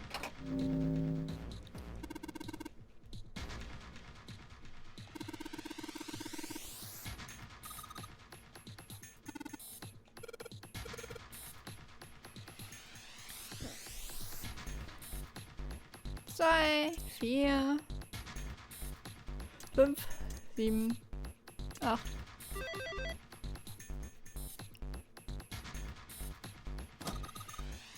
Way to go, Junpei! You answered all the questions! Damn, Junpei! Good job! Hey, did you hear something just now? Yeah, I heard that as well, from the bottom of the left corner, I believe. There's something in the drawer. A picture? What the? 3 von diesen Leuten sind tot. What the hell is this? This man with a mustache on the right. He's the same guy we found murdered in the captain's quarters. He had the Zero bracelet on his left arm. And this second man, with the glasses and a doctor's coat. He's the 9th man. The one with bracelet number 9. He died after he went into door 5. But this guy, the one in the striped suit. Oh man. Yeah, I guess it is. No doubt about it. But what does it mean? What is Ace doing in this picture? Not only Ace, the 9th man and Cap too. And they look happy, like they knew each other well. Why? How in the world are these 4 men connected? You say Ace is in that picture? Yeah, it doesn't look like it was taken recently though. Ace, the 9th man, and Cap all look about 10 years young. Ah, so the 9th man and the man you found murdered in the captain's quarters are also in the... Yeah. Is there anyone else? Or are there only 3 people in the picture? I'm afraid I can't see it. No, there's one more guy. He's got kinda long hair, he looks smart, but a little cold. He's the only one I don't recognize. What's the date of the photograph? It doesn't have one. Did you look on the back? The back? Yes, the reverse. Huh. Praying for the success of the Nonary project. With Nijisaki, Kubota, and Musashido. Then the 4 men in this picture were the organizers of the Nonary game 9 years ago. That means Ace, the 9th man, and Cap were all responsible for making it happen. But I feel like I should be more shocked about this. It's almost as if that's just how things were always supposed to. Why? Why am I not surprised? Ace was the one in charge of the Nonary project. Why? Why am I so calm? It's like I already knew. Ah, of course. Ace was the CEO of Cradle Pharmaceuticals. He was the one who invented the game 9 years ago. He was Gentaro Hongo. Ace is Hongo? I had my suspicions from the beginning. Their voices were similar. Too similar to be a coincidence. I could never forget his voice. It was the voice of the devil. I couldn't be sure though. After all, I had no way to check. I certainly, even if I had known, however, I would never have told you. Zero made it quite clear what would have happened if I did. Oh my gosh, I had no idea. Huh? I didn't know that Ace was Hongo. Oh, yes. I suppose you wouldn't have. 9 years ago. You were in Building Q in Nevada, but Hongo was in the Gigantic with us. I know. That's why I didn't know what Hongo looked like. But why? Why didn't you tell me? I mean, I'm your sister, right? You could have told me. I'm sorry. I apologize for keeping this from you. But if I'd told you, Clover, I would have told everyone else. And if you did, then I would have been forced to tell them about what happened 9 years ago. I had to prevent that. Hey, Junpei. You think I could borrow that picture for a sec? Sure. Hongo, Kubota. Hongo, Kubota. Nijisaki, Musashido. Hongo, Kubota, Hey, Seven, do you... Shut it! Just be... I'm this close to remembering. This close. Hongo, Kubota, Cradle Pharmaceuticals. Shit. What? What's wrong? Holy shit, this is nuts. What's nuts? I remember Remember what? everything. Everything? Yeah, I remember all of it. My memory's back. I remember what happened before I got snatched. What? Let me tell you what happened. Like Snake said, Ace is Hongo from the right. The other 3 are Musashido, Nijisaki, and Musashido was the man with the cash. Nijisaki was Hongo's right-hand man. And Kubota developed the actual technical details of the experiments. How do you know all this? Come on, man, I told you, I finally got my memory back. No, that's not what I mean. I'm trying Kaspersky, to ask please! Go the fuck away! why you knew all this stuff Holy in the first shit! place before you forgot it. You really want to know? Of course. Me too. This is gonna take a while.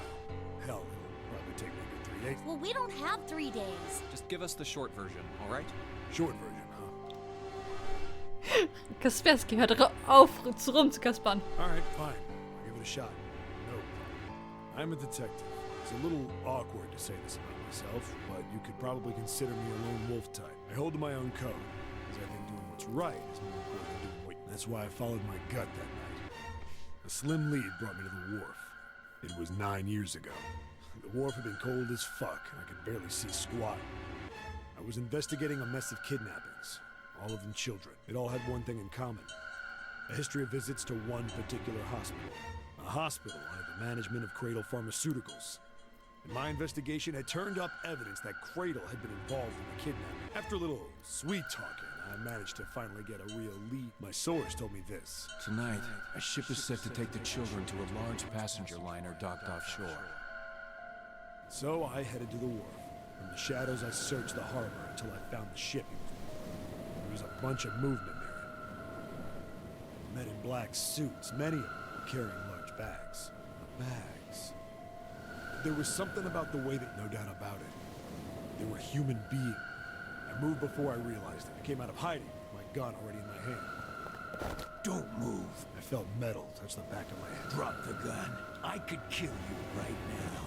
It'd be easy to get away with it, too. Just tie an anchor to your feet, and no one would find you for a week. That what you want? The fish here would love a meal. He kept digging the cold metal thing into my skull. There was nothing I could do. I did what he said and laid my gun on the ground. Then suddenly, there was a sharp pain in my neck. A needle. A drug? That was my last thought. My face hit cold concrete. I was out like a light after that. I woke up on a hard floor. Damn it! Shit, my head hurts. I did a quick once-over of the room. Where am I? A small, shabby bed. A toilet with no privacy. I'd seen it countless times as a cop. I'm in a cell, huh? Facing the toilet was a door set into the wall. I was still pretty woozy, but I made my way over to it. I pushed and pulled on. Not like I expected much else. It would be dumb enough to put me in a cell and leave it unlocked. Threw myself against the door a few times, but it wouldn't. I knew it. I gave up and made my way back to the bed. And sat. I sat there for a very, very long time. Who knows how long. Then, I heard a faint voice.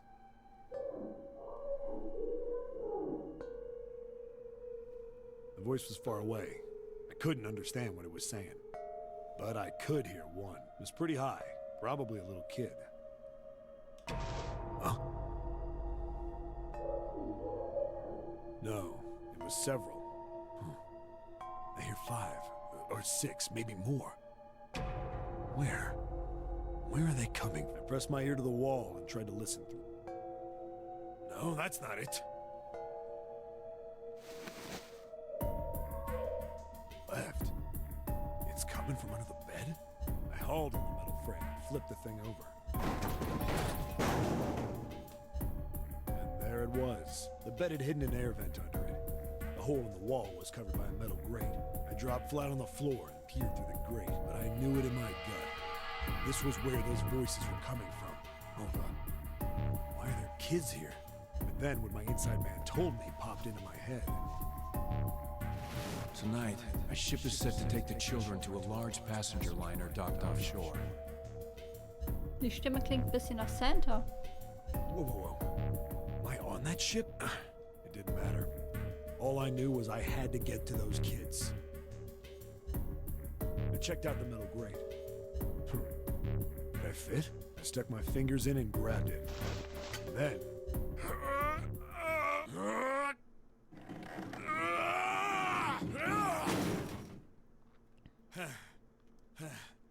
Yeah!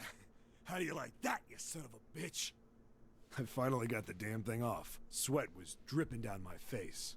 So I wiped it off and crawled inside. The first bit or so was tight. I had a wriggle on my belly. Wind up eventually, and there was space for me to crawl along. I went from crawling like a worm in dirt to skittering like a bug. Couldn't say it was much better, but and when I'd been in the thing long enough to start wondering where it'd take me. A massive sound nearly scared the piss out of me. It was like a heavy metal door had just been slammed shut. Then, there was a voice.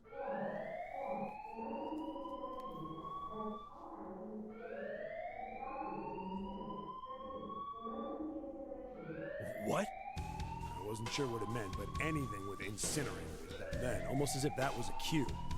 I heard a bunch of them. Damn it! What the hell? I scrambled through the duct as fast as I could. I made a giant racket, but I didn't care at that point. I soon found a metal door on the left, and the kids were screaming on the other side. I found it. I yanked the handle and threw the door open. What the? What? I couldn't believe what I saw. The room had a dome up top. There had to be about 9 walls, all the same size. And the ceiling was an upside-down funnel, almost like a chimney. I looked down. There they were. The kids I'd been searching for. There's Lotus Kid, there's Snake, there's Aoi, there's Akane. They all gawked up at me, suddenly silent. For the moment, scared of the room or me, I couldn't tell. Not like I can blame them running into a mug like this when they're already scared shitless. I snorted at my own dig at myself and turned to the kids. Don't worry, kids, I'm not your enemy. I'm one of the good guys. All of them stood there. Well, except one.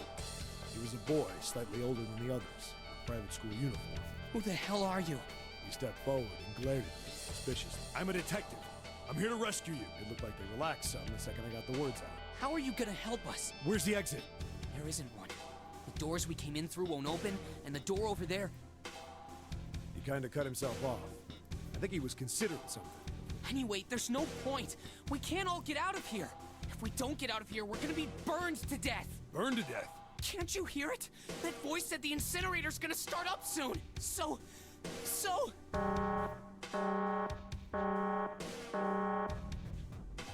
The voice spoke again. Incineration will begin 15 minutes. They only had 15 minutes. I looked back down at the kids. Looks like a good 20 or 30 feet to the floor. No way I could pull them up. Too big of a distance for any of us to reach. What the hell was I gonna do? But then I got... Wait right there! I'm gonna be right back! What? Where is he going? Are you just gonna leave us here? They just got frightened again. I'm not the best at that kind of thing, but I tried to reassure them with a smile. Don't worry, all right? I'll be back, I promise. So just stay calm. I didn't wait to hear them respond. It wasn't... I had to hurry. Well, as fast as I could. Didn't take me long to get back to my... Still no way out of there, but I had a plan. When I got it, I dove back into the hole. Then... Sorry to keep you waiting. I tipped out the doorway and dropped down the rope. Back in the cell, I'd torn the bed sheets into strips and tied them together to make a rope. All right, just tie that around yourself, okay? I'll pull you up one... Right! Huh. Wait a... Something was off. There were more of you before. Where'd the rest... The boy in the uniform answered. I let them go on ahead. We opened the number 9 door and they left. What? You're telling me you opened that door? That's what I said! Then what the hell are you doing here? We couldn't go with them! Why not? Look, the only people who can go through the number... He was in the middle of explaining. Uh-oh. Incineration will be 5. The wall shook a bit, and the voice... Look, that can wait, all right? Just... Grabbed onto the rope. First one I pulled up, the boy in a jacket came after. He said, the boy in the uniform was the last up. Like the other kid, he climbed up the rope himself. Looked pretty scrawny, but I guess he was stronger than he looked. He moved fast, but when he was done, we heard some knocking. It had a thick, square window set into. On the other side, an egg. God damn it! What's going on here? Why is the room empty? Where the hell are those fucking...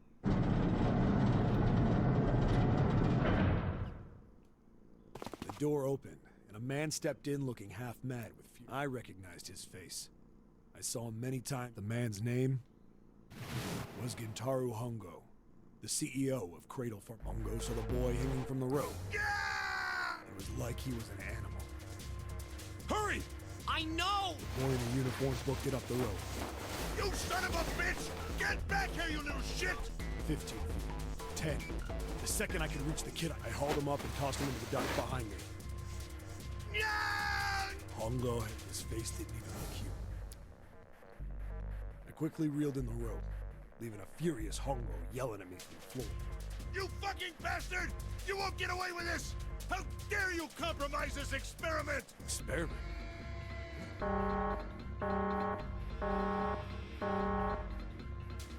Incineration Route 1. Hey, old man! The boy in the uniform was back. I may have thrown a salute in a raging asshole's face before. No point to going back to the cells. After about 30 feet, we came across another. This one was heading down. Marty nodded and took turns sliding down. The duct emptied us out into a net. There was a door on either side. The one on the left was a normal double door. But the one on the right was familiar. It had black and yellow stripes. And laid on it read, Incinerator. Incinerator? Yeah, that's where we were. It was the girl with the red tie who answered me. We were inside an incinerator? Yeah, Hongo might still be there. It looks like it's been shut off, though. Wait, what? If he's still in there... Yeah, that's not... That meant we better. We gotta get out of here. Go to the other door. Hurry! The kid started running, and I was... On the other side of the door was a large spiral staircase. Run! Didn't need to tell them twice. Up, feet pounding the steps. Round, round, round. The stairway kept going. We passed a couple of landings when the boy in the uniform suddenly spoke. Something's up. Akane? My kid's sister. The girl with the red neck. Akane. I didn't remember seeing that name on the list of Hey! He kept his hands around his mouth and Maybe we outran her. the boy in the uniform skidded to us. I stopped too. When did we do that? Well, we passed a couple big rooms on the way here. Maybe No, that's impossible. Sorry, Grandpa. You keep going. I gotta go look for her down. He turned to go. Hey, kid, wait! I don't think the kid even heard me. Fuck! I spun around to the boy in the jacket. The girl. I'm going after him. You two keep going, all right? The girl nodded and ran up the stairs. I'm going with you. I didn't have time to argue. I just nodded and took off down the stairs.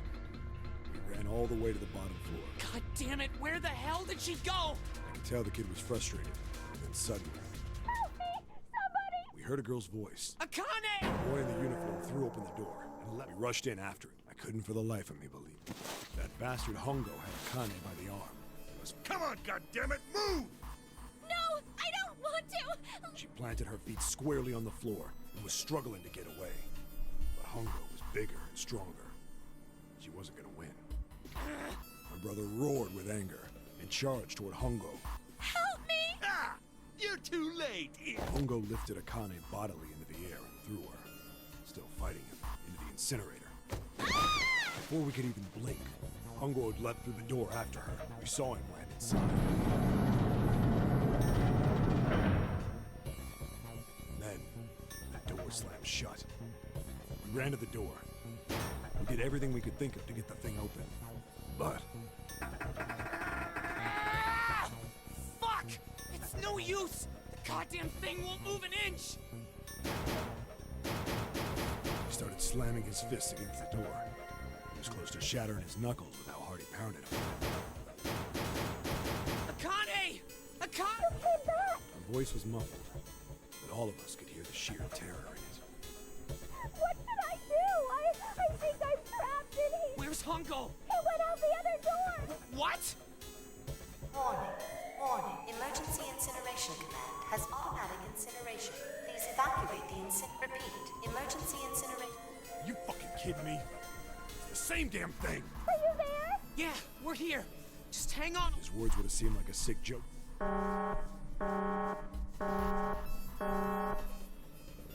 Incineration will begin. 17. Please! I'm really scared. I don't want to die. It's gonna be all right. I'll figure something out. It was torture listening to her sobbing on the other side of the door. Her brother was nearly crying himself. He could only stand there, fists clenched so tight his knuckles were one.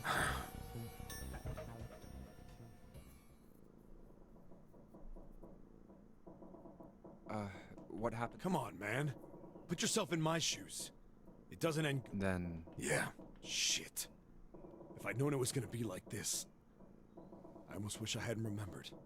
Hey, are you... Huh? Look, I don't want to ask this either. There's something I don't get. So if you could just tell... Did that girl, Akane? Yeah, I'm sure. There wasn't anything we could do. After a while, and we heard something... The fire... Me and the jacket kid were frozen. The boy in the uniform collapsed as if he couldn't hold himself up anymore. A few minutes passed. The door opened. The boy in the uniform tripped over his own feet running in. We followed, too numb to... The air in the incinerator was hot. Every breath made my lungs feel like they were on fire. It was like standing on hot asphalt. And in the middle of the room, there it lay. The kid's legs were shaking so bad, I don't know how he managed. Finally, he reached it. He fell to his knees as his legs gave out on him. And then...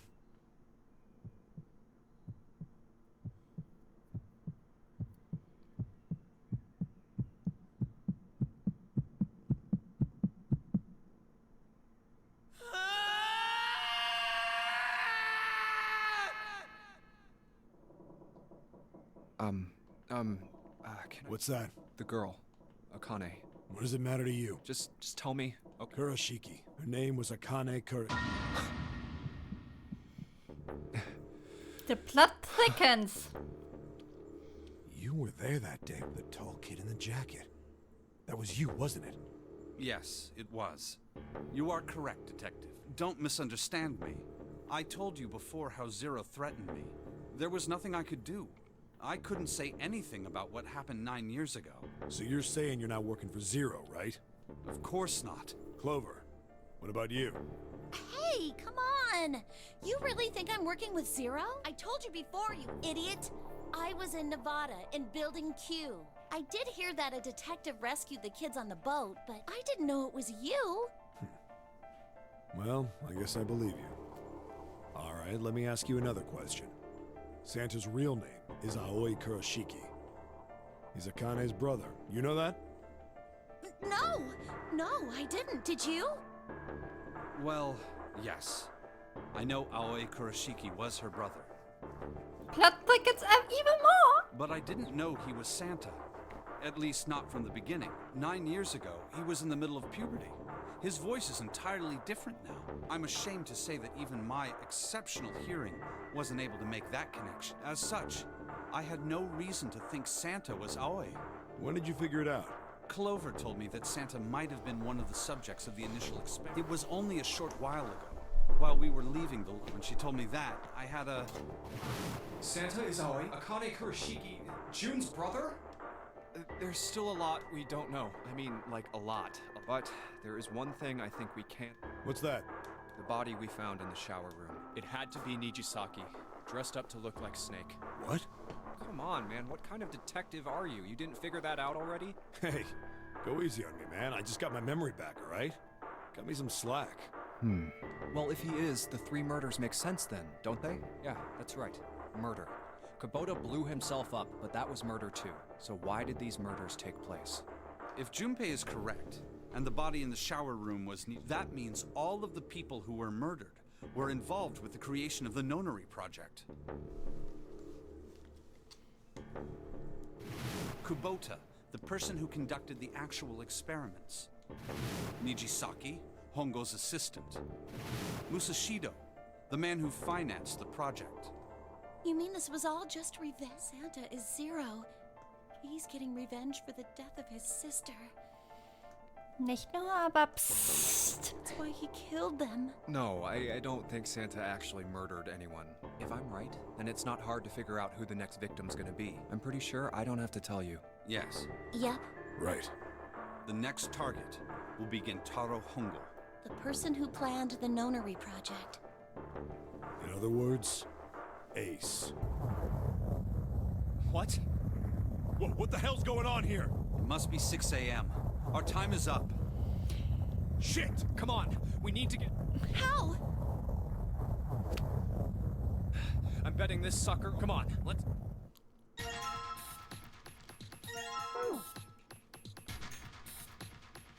Huh?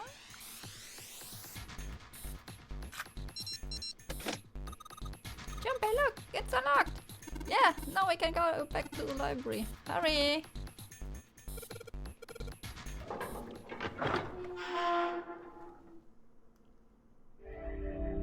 Yay!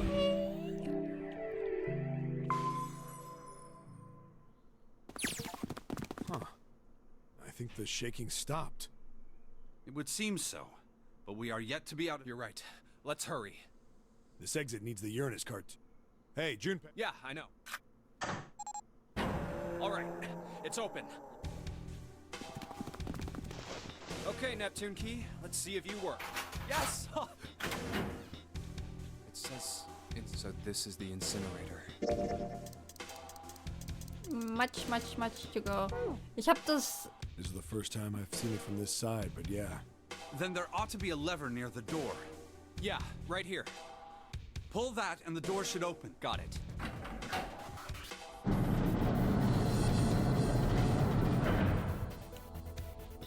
Let's go.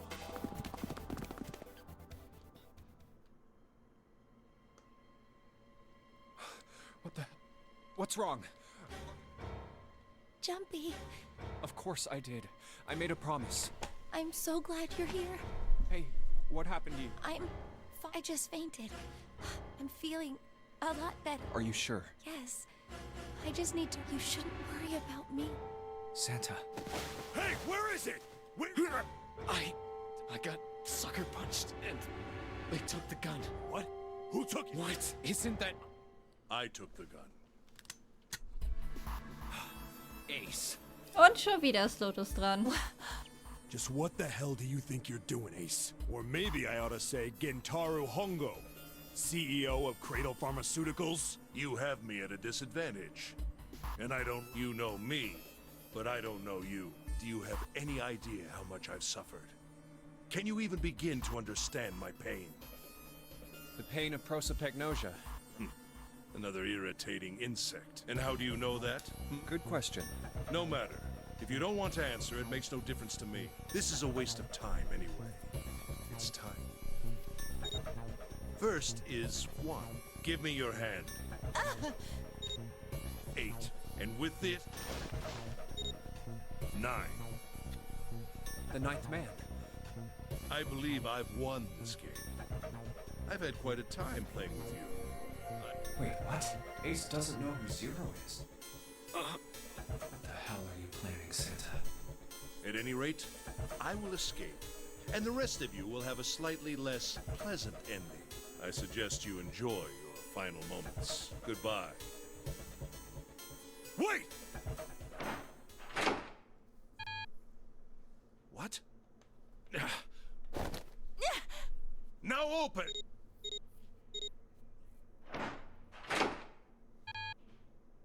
No!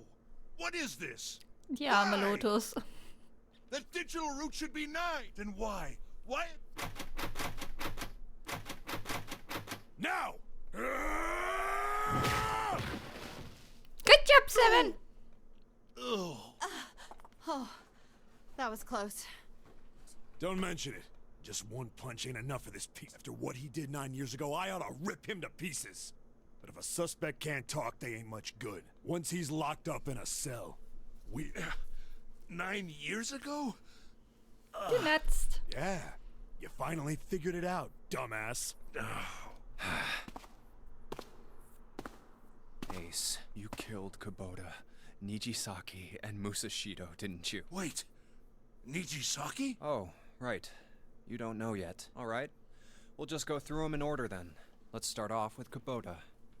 You talked to Kubota and managed to convince him to go into door 5 alone. You killed him without making it look like you killed him. The way I figure it, you had 4 motives. 1. In the nonary game, the number 9 is dangerous.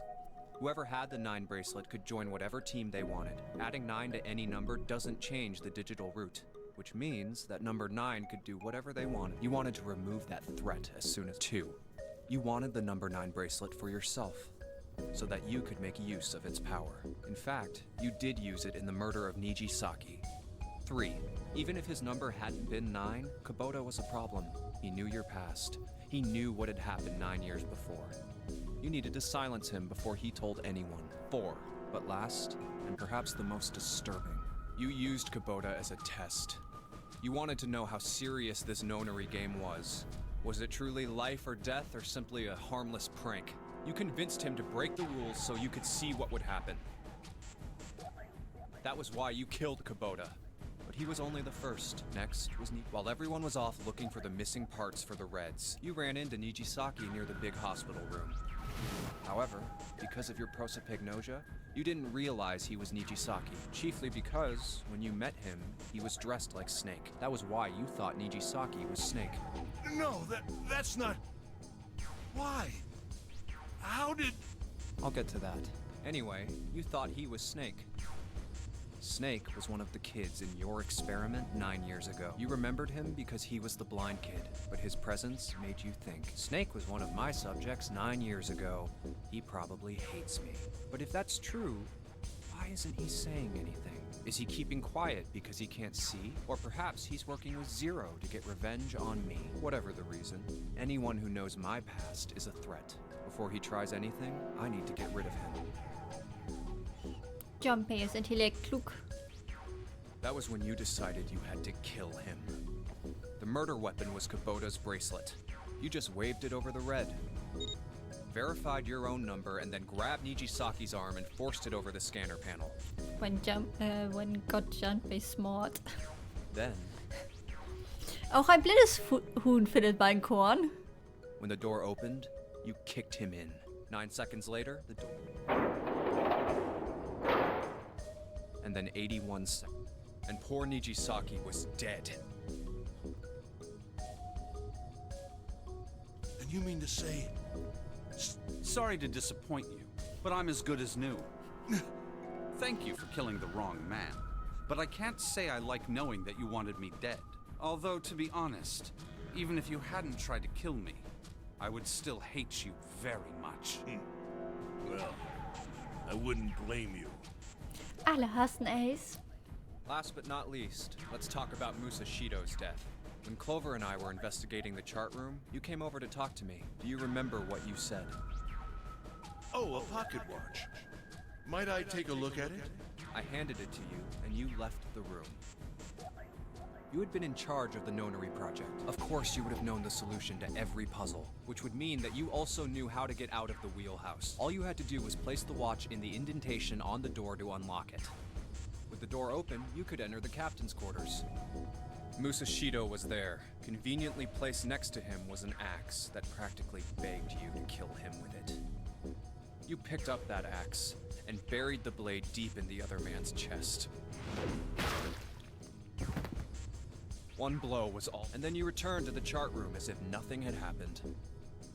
There was something I wanted to speak with you about, Junpei. Could you? I had no reason to say no, so I followed. When we stepped inside, remember how you slipped your hand into my vest? You pulled out a piece of paper, the one I used to cheat during the vote. But that wasn't really what you were after. Your true purpose had been to slip the watch into my pocket. It wasn't a very good plan. Had way too many holes, and someone saying the wrong thing could have brought it all down around you. You must have been desperate. But what made you willing to risk it all to do it? Ace, Musashido's murder is the only one I don't understand. You obviously did it. Because of this. What's with the paper? Just read. Let's see. Number 1, there are 2 ways you might survive this ordeal. The first is to win the Nonary game. The second is for you to confess your sins of 9 years past. I have prepared a camera in the captain's quarters. The images captured by that camera will be streamed through a satellite and distributed across the world. Simply look into the camera and repent. Once you have confessed everything, I will release you from this ship. To make your confession more credible, I have left you a witness in the captain's quarters. Perhaps he will confess with you. The decision is yours. Do as you please, Zero. When I awoke in that room on D-Deck, I found that in my pocket. That was why I chose door 1 when we voted. If I went through that door, I knew I could get to the captain's... As you said, I knew how to enter the wheelhouse. My plan was to find the pocket watch before anyone else. If I could, then my alibi would be set. At least, that was the plan.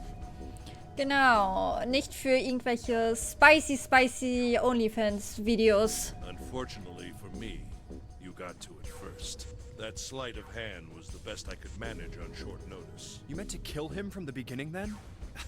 Musashido. I only knew Musashido was the witness after I reached the captain's quarters.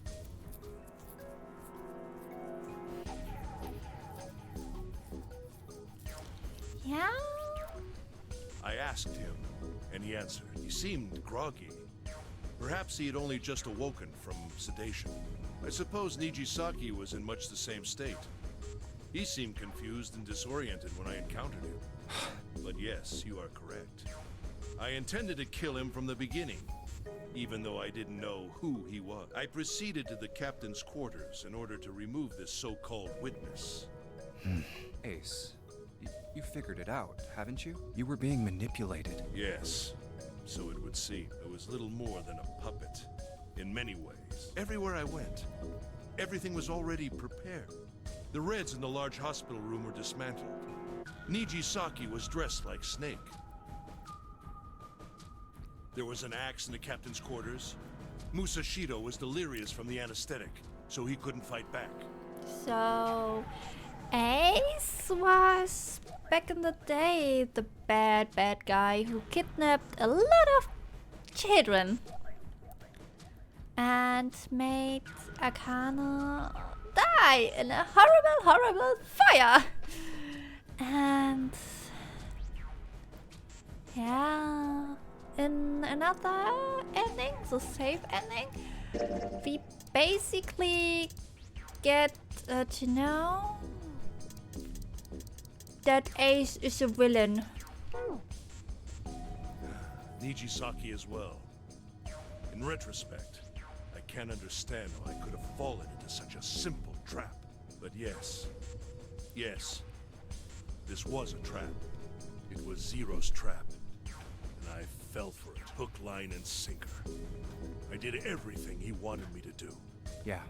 By manipulating you, Zero was able to kill 3 people and keep the blood off his own hands. All of this was revenge for what happened 9 years ago. That's why this Nonary game happened. Am I right, Santa? Huh? What the hell are you talking about? Ain't no point trying to play dumb anymore, Santa. Actually, I guess I should call you Aoi Kur. My memory came back to me, kid. You're Aoi Kurashiki. No doubt about it. Never thought I'd be back in this room talking to you. But hey, I guess this was all part of your plan, right? After all, the person who planned the Nonary game this time around was Zero. And Zero's you. Looks like you really do have your memories back. Well, I guess there's no point in hiding it then. Yeah, you got me. I'm Aoi Kurashiki. I was one of the kids in the Nonary game 9 years ago. I made it out. So did Snake over there.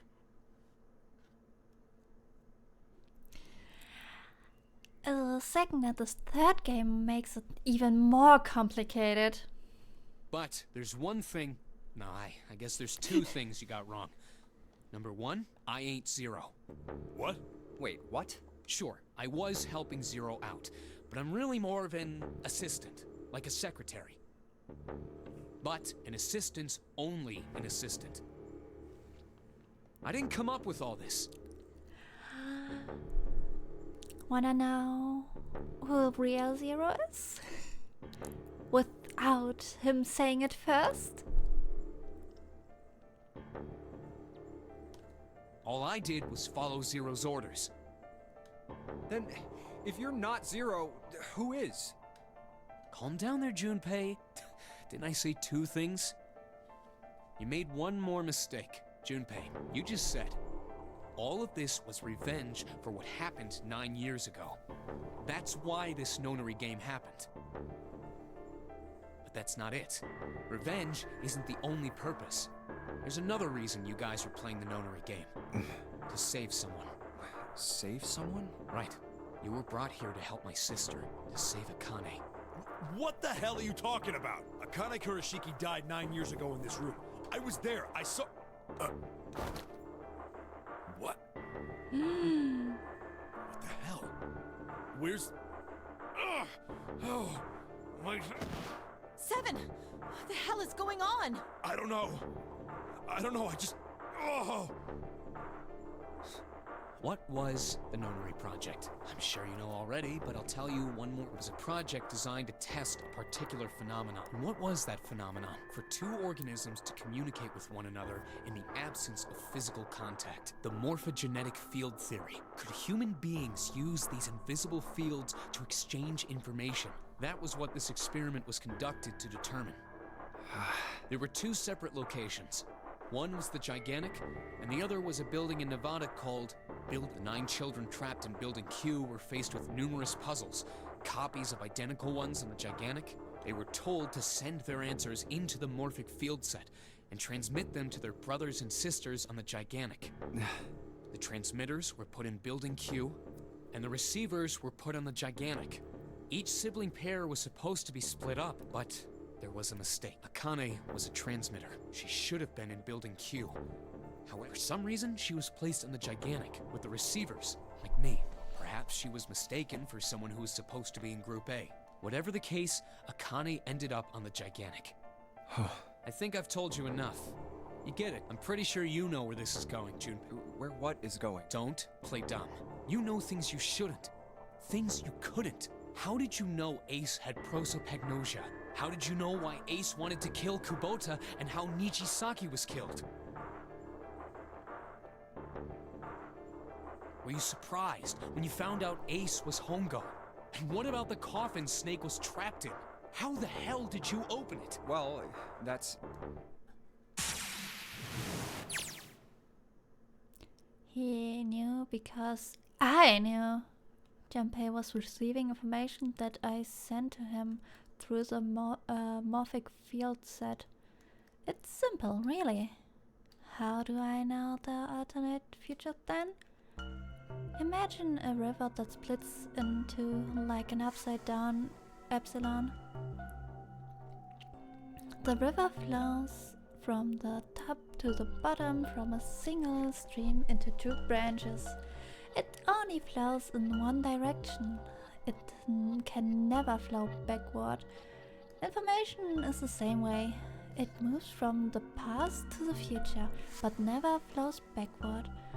That's why people at the river source in the past will never know about those downstream in the future. But the people downstream will never know about another either. Information only flows along the path of the river. But I am different. I can manipulate the morphic field set to pluck knowledge from the future. I know what happens on either fork of the river, even though the people on either fork know nothing about one another. Now, who am I? I am I, the ninth letter of the alphabet. But I'm also 0.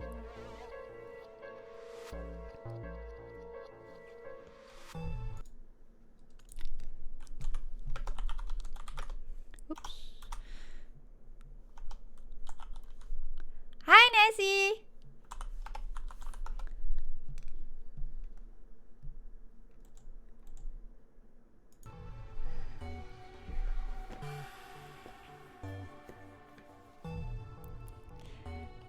No, that's not true. I am not really 0. Not yet. Perhaps you could say I am less than 0. 0 is my future. In 9 years, I will be 0.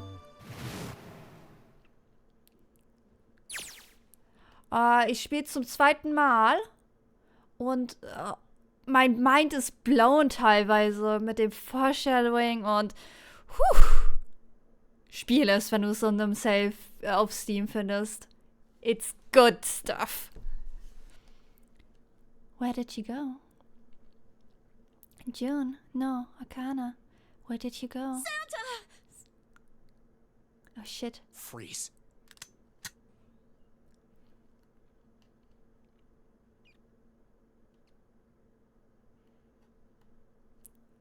Also wirklich, ich sitze hier, während ich streame, so nach dem Motto, oh shit, als ich das damals gespielt habe, habe ich das gar nicht so mitbekommen. Und du kriegst halt auch noch andere Informationen mit dabei. Das ist so mindblowing. Und so viel Foreshadowing, auch auf das zweite Game und auf das dritte Game. It looks like he turned the tables on Ace, though. Wonder how he's like having a gun onto his head. Get up. Sure. It isn't about to take that gun off him for a minute, is he? Ace isn't putting any kind of fight. Putting up any kind of fight. I mean, I don't think I would either, but he just looks drained. I guess he's going for the door, huh? He doesn't need to verify to go through that door, but... Hey, what's your plan, Santa? What are you doing? He can't get through any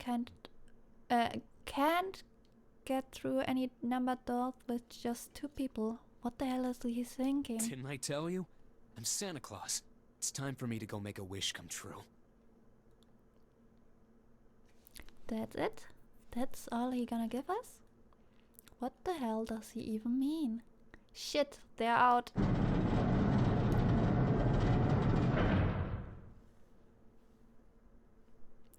And now the gate is shut. Looks like the rest of us are stuck in here. They are all looking at me. At least 7 Sadak is gone. He seems to be alright. Well, I guess there's no harm in trying.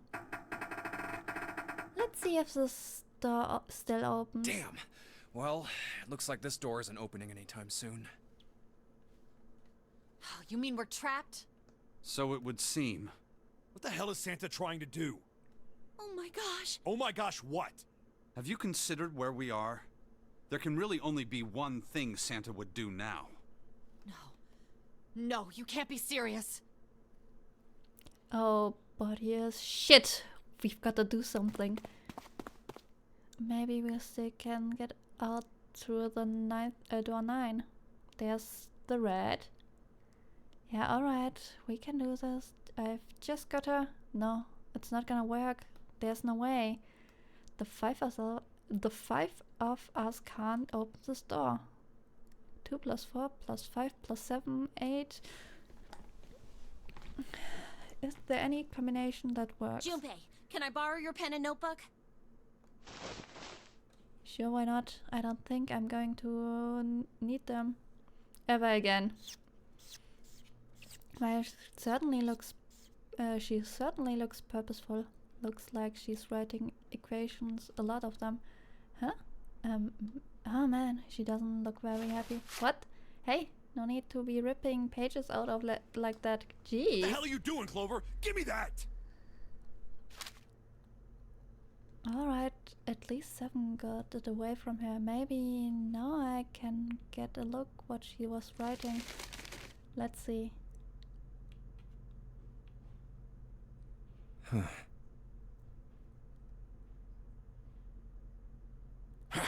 What? And there's no other way? Lotus.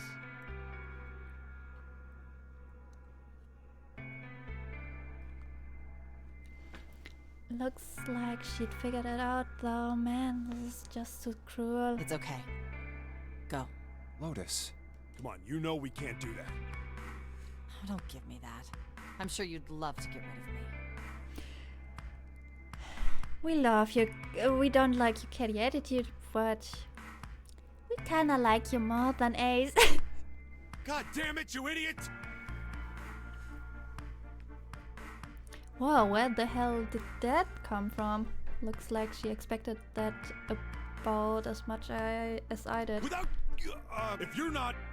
Look, it'd be bad, alright?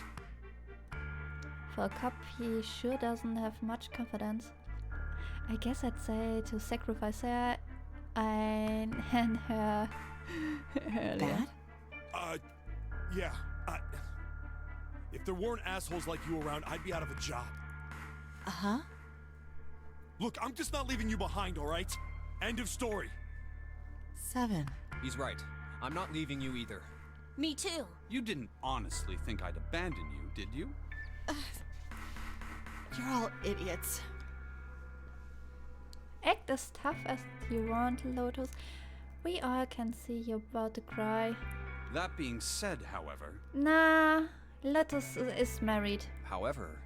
I doubt we would be able to open the door anyway, even if we were to leave Lotus behind. Huh? Why? I trust you remember what happened to Ace? I couldn't, see exactly what happened, but I was able to guess what he was attempting to do earlier, at the Red. I also called her a harem protagonist. She has 2 daughters, don't forget that. And I don't think she would sacrifice her marriage for the happiness of some idiot. Oh, yeah. No! What is this? The digital route should be 9! It has to be! Then why? Why isn't it opening? Just to see. Why don't we give it a shot? Give it a shot? Yes, that is what I said.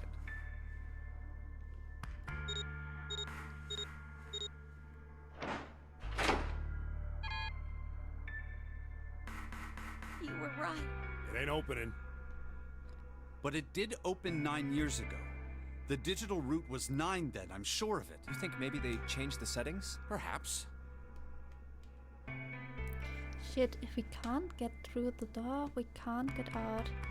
The vaults are way too high. There's no way in hell we could get that hole 7 popped out 9 years ago. All we can do is stand here and stare at this door with the 9 on it. I guess that's it. This is the end.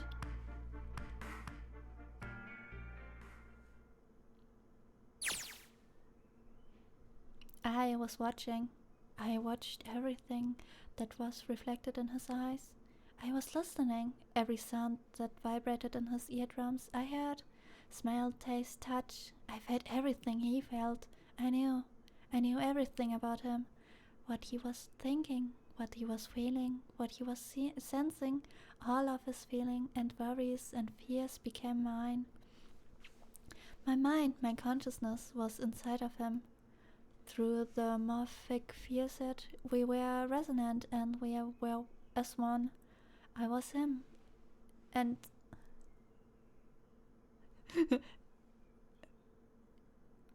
could be possible that it's 6. I was him, and at the same time, I was an observer. It started with a tremendous noise like a clap of thunder. That was approximately 9 years ago. A bomb has gone off the ship where we were on. That was my resonance with... That's when my resonance with him began. My resonance even melted into him and we became one. Instead of Junpei. Somehow, I found myself in Junpei's mind 9 years in the future. But I didn't lose myself. I was living in 2 realities at once. One was the present and one was the other was the future. Perhaps you can think of it was 2 movies showing at the same screen at the same time.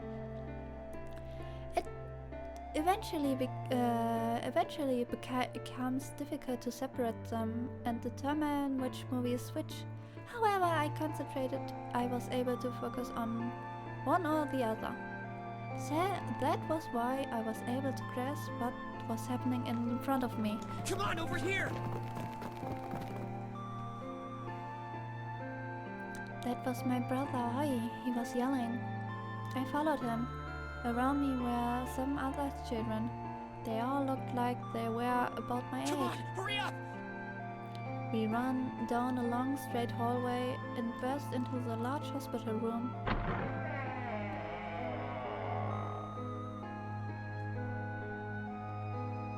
Everyone was arguing. 2 of the boys got in a fist fight. A girl was watching and then began to cry. I wanna go home, she cried. I wanna go home. Another girl slapped the crying girl and glared down at her. It has been 2 hours since the nunnery game began. We were starting to fall apart. But just when all hope seemed lost, Light started talking. He was blind. 9 years later, we would call him Snake. Hello? Everyone? Could you come over here for a moment?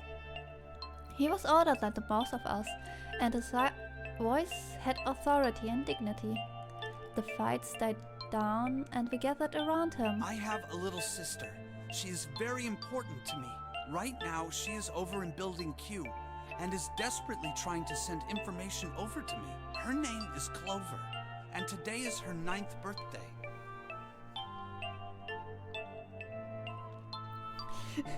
So, Clover's 18. As he spoke, he pulled something from his pocket.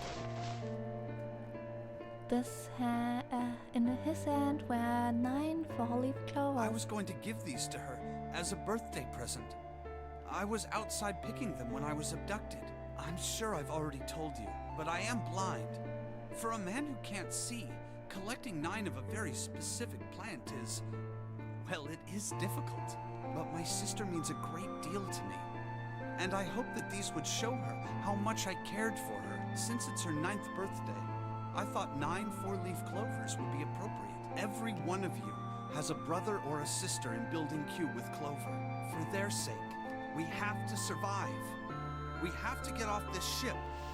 Do you understand? If we're going to do that, There are 3 things you have to remember. We need trust and love, and we have to have faith in one another. If we can take all 3 of those to heart, then I promise that good luck will come our way. Did you know that the leaves on the 4-leaf clover mean faith, trust, love, and luck? Those words are leaf words. So if you believe what I've told you, and you understand, then I want you each to have one of these. He gave a clover to each of us. I took one too. Eventually, he was left with only a single 4-leaf clover. He had one last thing to say. Don't ever forget, so long as you have that, we will always be connected. Do you understand? When he finished, the tension of only a few minutes before was gone. We were calm. After that, we ran around the ship for a while longer and opened several of the numbered doors until we finally found a door with the number 9 on it. In fact, there were 2 doors with 9 on them, and we found them in a chapel. We split into 2 groups and walked through the doors.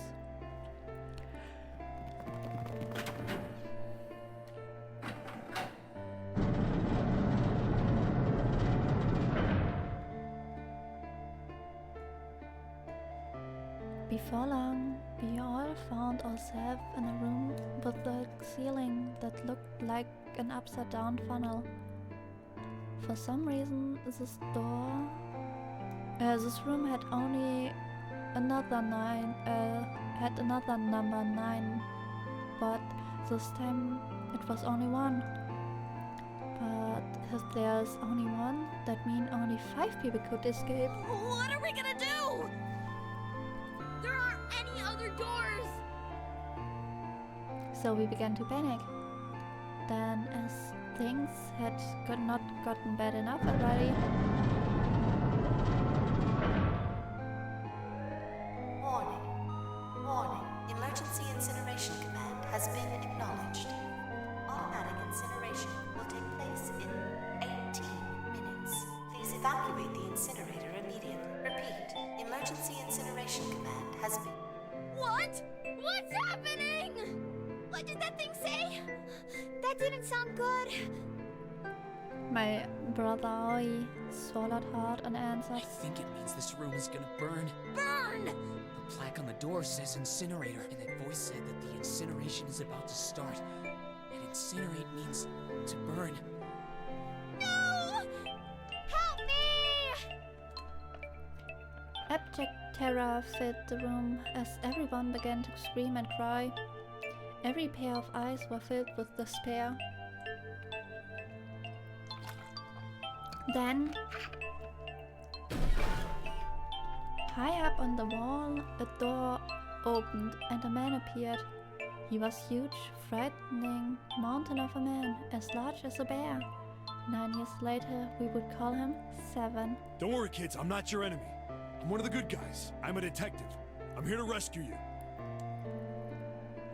The rest happened just like 7 said it. The 4 of us who had stayed behind were saved by 7. We crawled through the vent from the incinerator and slid down into the hall. We came out of the other side of the door 9. On the wall opposite of the door was a set of double doors. We went through those and began to run up the spiral stairs. As we ran, I led the way. Behind me were Nona, my brother Aoi, Snake, and 7. The other children, the ones who'd gone through door 9 before us, were up ahead. I could hear them cheering each other on. We ran and ran and ran. We leapt across as many stairs as we could and kept running. The stairs spiraled upwards like a tornado. Eventually I pulled ahead of the rest. Perhaps Nona had slowed them down. I didn't want to lose them, so I slowed down as well. I didn't stop, but I glanced over my shoulder from time to time to see if they had caught up. That was when I realized... No, where is it? Did I drop Jumpy's present?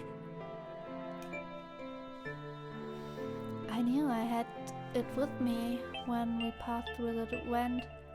Then I had dropped it when I slid out. I had to go back. I had to. But I knew I couldn't tell the others. They would stop me. I was sure of that. I didn't stop thinking. I simply moved. I ran to the central hall, the room that connected to all the other areas of the ship. I hid in the shadows, and moments later I felt a rush of wind as they ran past me up the staircase. I waited until they were out of sight, then I ran. I moved as quietly as I could, down and down and down. Finally I reached the bottom deck. I ran into the hallway and looked around frantically. There it is! It was just there where I thought it would be, sitting under the opening of the vent. I ran over, snatched it from the floor, but I ran back towards the stairs and freedom.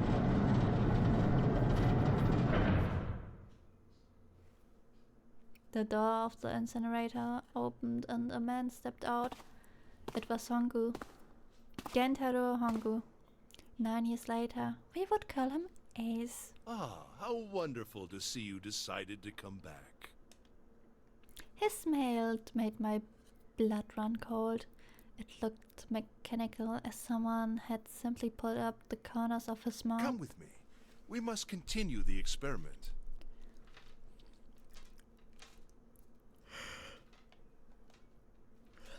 I shook my head, eyes wide. Slowly I began walk backwards. 1 step, 2 steps, 3 steps. I spun around and broke into a run. I felt Hongu's hand close over my left wrist. I said, come with me. There was an edge of insanity in his voice now. I pulled as hard as I could. No! Stop! Let go of me! I shook my body and flailed my arms, trying desperately to get Hongu to let go of me. But I was still only a child. I was no match for a man like Hongu. Stop struggling, goddammit! Do as I tell you! Kick him in his nuts! Kick him! He heaved my arm on my arm, trying to pull me into the incinerator. I screamed. Help me! Somebody help me! Then suddenly, the door to the stairs flew open, and my brother Aoi burst out of it. Behind him came Seven and Snake. Aka! He cried my name again as he leapt towards Hongu. You came back! I cried out, but then... You're too late, idiot! Hongu threw his full weight against my arm, pulling us both into the incinerator. The force of it threw me to the floor. I scrambled to my feet and looked toward the open number 9 door. Hongu stood between... Yes, make Ace Mr. Mrs. Ace. Yes. Hongu stood between it and me, but behind him I could see my brother and his fist. His fist clenched, but those fists never reached Hongu.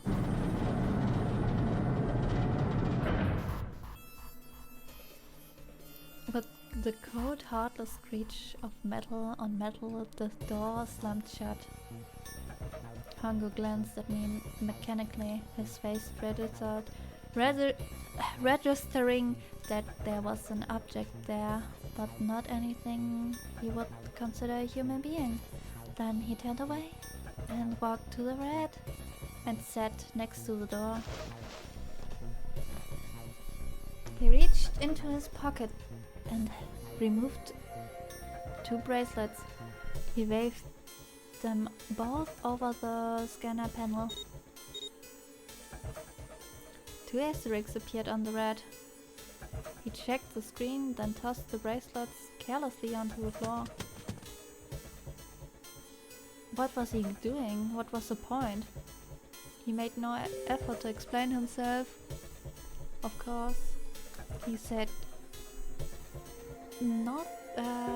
nothing at all and walked past me as though I were nothing more than a rock by the roadside. A few moments later,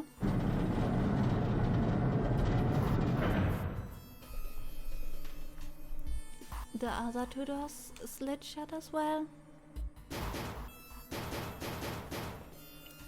Faintly, I could hear someone pounding at the door behind me. I turned around, ran towards the door with the 9. Akane! Akane! Are you okay? I could hear a voice from the other side of the door, a worried, frightened voice. Help me! My throat was already raw, but I screamed as loud as I could. My voice echoed loudly around the empty room. What should I do? I think I'm trapped in here! Where's Hongo? He went out the other door! What? Then it started again. Warning. Warning. Emergency Incineration Command has been acknowledged. Incineration will begin in 18. Please evacuate the incinerator immediately. Holy shit, man, I knew that what it gonna say, but that one is hell of a creepy voice. I knew it! It's starting. Santa started the incinerator. Fuck! Man, I never thought I'd hear that damn voice again after 9 years. What the hell? What the hell? What in God's name are you talking about? It's 9 years this and 9 years that, and when it's not 9 years something, then you're talking about some sort of fucking experiments. You aren't making any sense.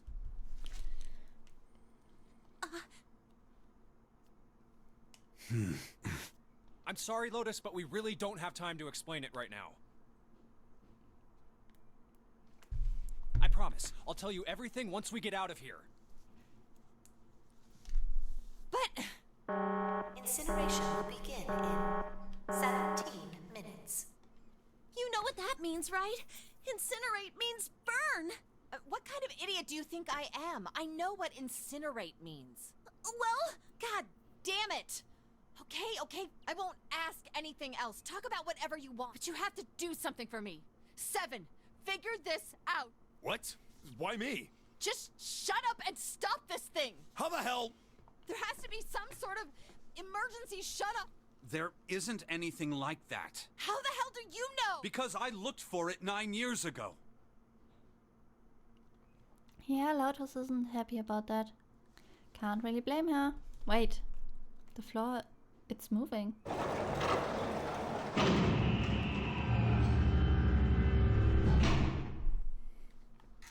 What else can I say about it, but... What the hell is that? What is that? What else could I say? The floor opened and the machine rose up out of it. It looked like a computer. We got 70 minutes, don't worry, we got time to argue about it a little. Exactly! Exactly! We do it last second! And we enter the password! Enter! Stop everything! At least it kind of did. Was a monitor, a keyboard, a cross-shaped device of some kind. Something about the machine scared me, but I forced myself to walk up to it. I was terrified. Tears poured down my face.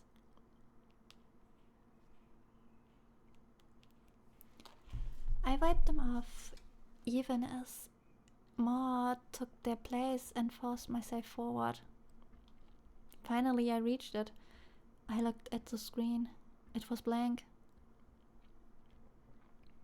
Hoping that solving this in the future saves her in the past. I don't say anything. All I saw was my own frightened face staring back at me from the glass, drenched in tears. All I can see on the screen is a reflection of my own face. I'm looking kinda freaked out.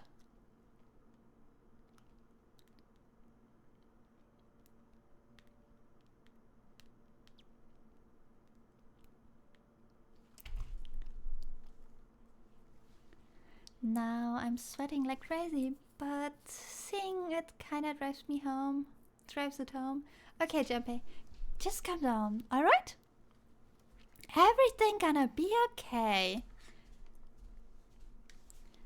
Man, I just wish that thing would just shut up. Incineration will begin in 15 minutes.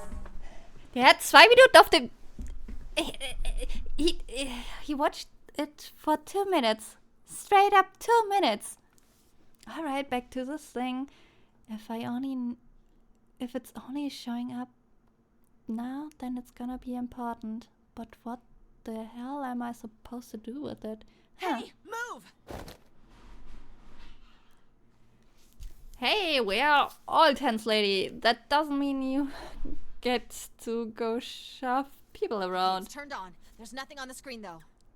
Okay, it's turned on. Oh, this is bad. This is really bad. If there's nothing on here, how are we supposed to do it? Sure, I just push buttons and I'm sure that...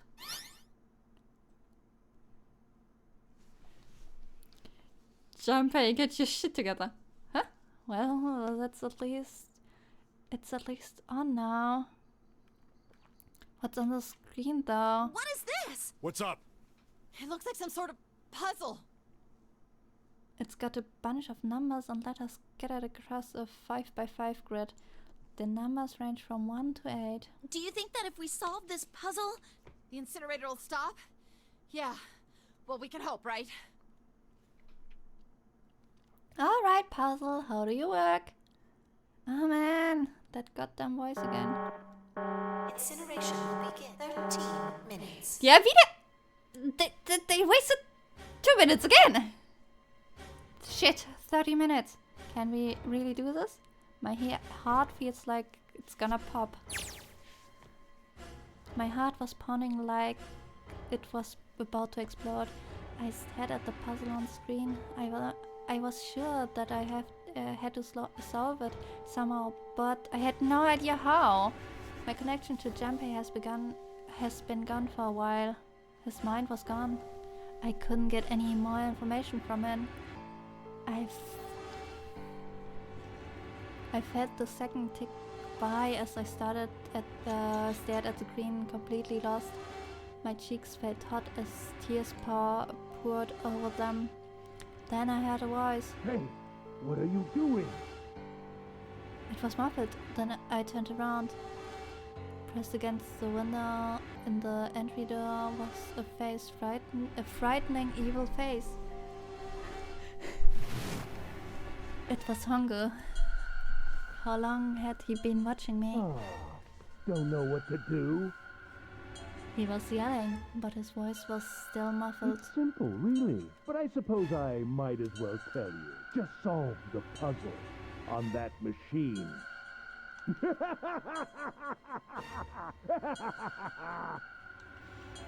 His laughter was muffled by the door, but it still tore at my heart like claws at the vicious monster.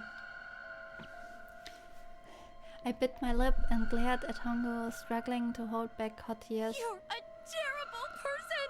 I hate you! Oh my! How could you call a gentleman such as myself a terrible person? That's not very nice. I'm quite fair. I don't use tricks or play dirty. Nah, you don't play dirty, never. See? I've even left you a way out. A way out? Didn't you hear me? All you have to do is solve that puzzle. Do that, and you can stop the incinerator. What's the point of stopping it? You'll only capture me and make me do this all again. I'm not going to listen to you. If you're just going to throw me back in here, I might as well just die now. My goodness, haven't you listened to anything I've said? I told you, I'm a fair man. Huh? If you solve the puzzle, the verification function of the red will in turn activate. If this experiment is to deliver valid results, there must be a chance of success. The verification function of the red? Then I remembered.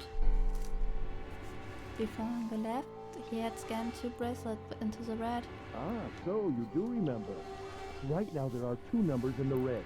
The first is 1, and the second is 3. Of course, the imminent burn menace wasn't enough. Let's give this girl a creepy guy watching like Jack Nicholson through the glass. Yeah, more childhood PTSD. More of it. The kid isn't traumatized enough. Nope. More trauma! Say, Akane, what's your number? I looked down at my left hand.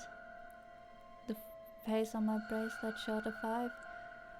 1 plus 3 plus 5 equals 9. I ran to the door with the 9 on it.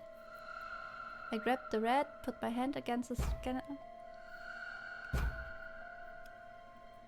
You really aren't one for listening, are you? I heard Hango's muffled voice from across the room. I've already told you, didn't I? Once you solve the puzzle, the verification function of the red will activate. In other words, if you haven't solved the puzzle, you can't enter your number. What kind? Why are you doing this? You could never understand. You don't know what it's like to spend every day surrounded by monkeys. Now start the experiment. Solve the puzzle. I can't! I don't! Of course you don't! Isn't that the point? You understand, don't you? Access the morphogenetic field and find the solution! I can't! Then you'll die. You'll burn alive. It's gonna be quite hot in there in a few minutes. I imagine it'll be very painful.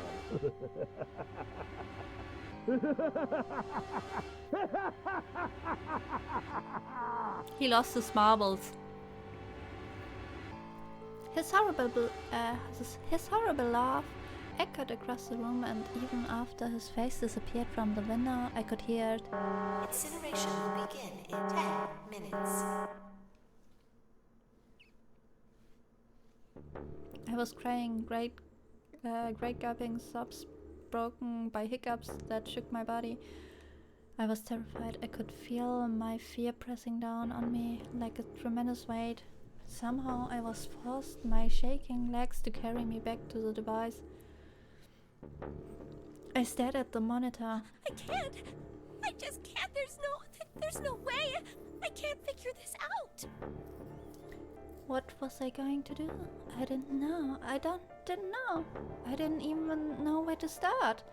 Fear scattered my thoughts, and all I could think was how I was going to die. My palms were sweating and my blood was boiling in my veins. It was hot, so hot. I couldn't breathe. I felt dizzy. My heart roared in my chest as it would pound itself to pieces.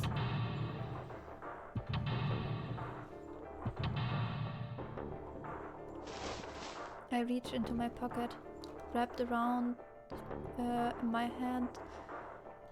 I wrapped my hand around the thing I'd come back to get, the doll jump he had given me. At least I had that. I held it tight with both hands and prayed. Help me! Jumpy! Help me! Help me! Help me! Jumpy! Jumpy! Jumpy! Please! Help me! Jumpy! Akane? Akane? Who the hell is Akane? Shut up! Just shut the hell up! Seven and Lotus don't understand. I think Clover and Snake have an idea though. Clover's looking at me, and I think Snake may have figured it out. No, it doesn't matter. They're in my way. Where did you go? Maybe over there? Akane! Akane! Can you hear me? Akane! Say something! Fuck! Did something break it or connection? I swear I just heard her. Shit. Akane! Answer me! Akane! Jumpy? I spun around. I heard a voice. His voice. I looked around. He wasn't in the room, of course, but I heard it so clearly. Like, he was right here. Jumpy! I screamed as loud as I could. Akane! Jumpy! That's her. She's there. Then that means... Akane! Akane! Are you in the incinerator right now? Yes, I am! How did you know? I couldn't believe that he knew that. Now I understand what Santa meant. There's only one way to help her. You were brought here to help my sister. To save Akane. I think I get it now. Incineration will begin. 7 minutes. They wasted time again! Jumpy, we don't have time! As quickly as I could, I told him that I had to solve the puzzle in order to stop the incinerator. Got it! And I do. I get everything now. At last, I finally understand what all of this means. I know why the nunnery game was held today. I know why we were kidnapped and brought here. It was all for this moment. All of this was planned out to lead to this one moment. Oh my god. This is insane. I can't believe it. But there's only one possible answer. June is, Zero is, Akane Kurashiki. She recreated the history of the future that she had a glimpse of 9 years ago. She tried to save herself that way 9 years ago. No, she's trying to save herself right now. That means that there's only one way to thing for me to do. Even if it's all some plot of insane plan, I will save her. I will save Akane Kurashiki. I must save her, no matter what. Incineration will begin. 6 minutes. The voice reminded me of how much time I had left. Yeah, I know. Just hang on, alright? I promise I'll get you out of there. I'm not gonna let you die. I promise. So don't worry, alright? Just give me a few minutes, okay? Okay. My voice shook as I answered. It was hot in the room. I felt like my heart was on fire. 6 minutes or not, my heart burned with my feelings for him.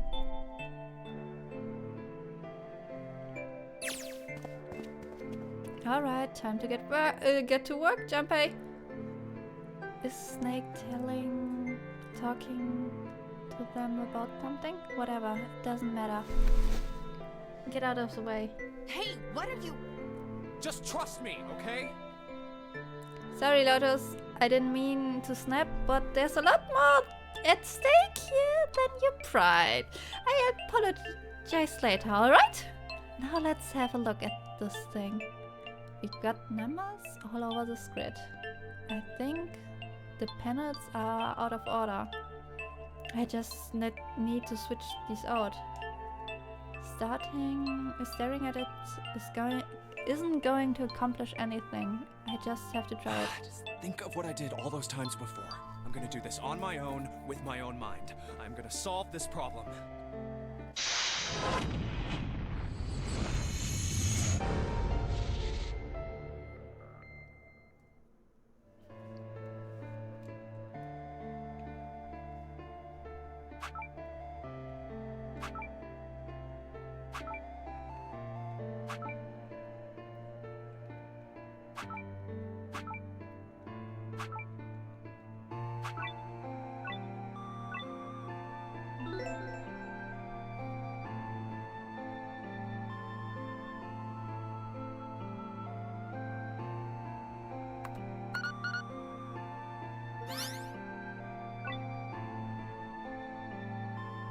Yes, that's it. Akane, did you get it? Yes, I did! I solved it! I mean, really, you solved it for me, but I copied everything you did! Now I just have to press enter! Then what the hell are you waiting for? Push it! Okay, I will! I hit the enter key. Emergency shutdown command has been confirmed. Incineration system has been disabled.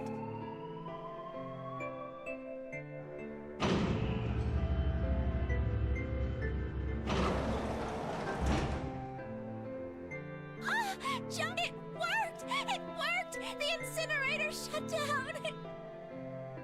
Tears rolled down my face as I cried out to them, but they were a very different sort of tears.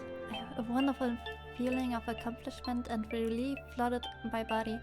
At the same time, what strength I had left disappeared, and I collapsed to the floor. For a while, I just lay there, laughing and crying and enjoying being alive. Every time I thought about him, I thought my heart would explode. Whew. I can't quite believe it. I did it, but I'm so glad. I feel like my heart is on fire.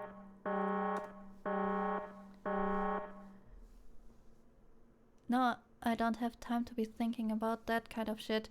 I need to tell Akane. Akane! Sorry, but things are kind of busy over here. I'm gonna have to hang up now, okay? I have to hang up. Oh no. Cuts connection. Oh, of course, that's fine. I wiped the tears from my eyes and nodded vigorously, even though I knew he couldn't see me. Then I looked over at the corner of the door. There were 2 bracelets Hongo had left behind.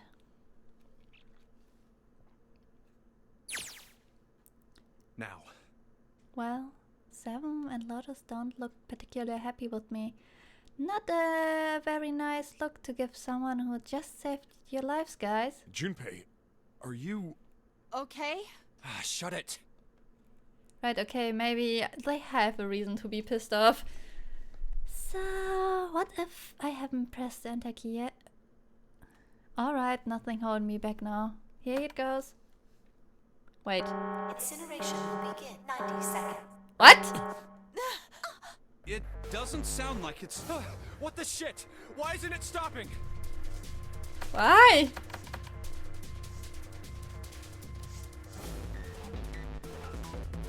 Okay, maybe I didn't hit the key hard enough. Just hit it again and again and again. Okay, that's not working either. The alarm's still going off. What the hell is going on?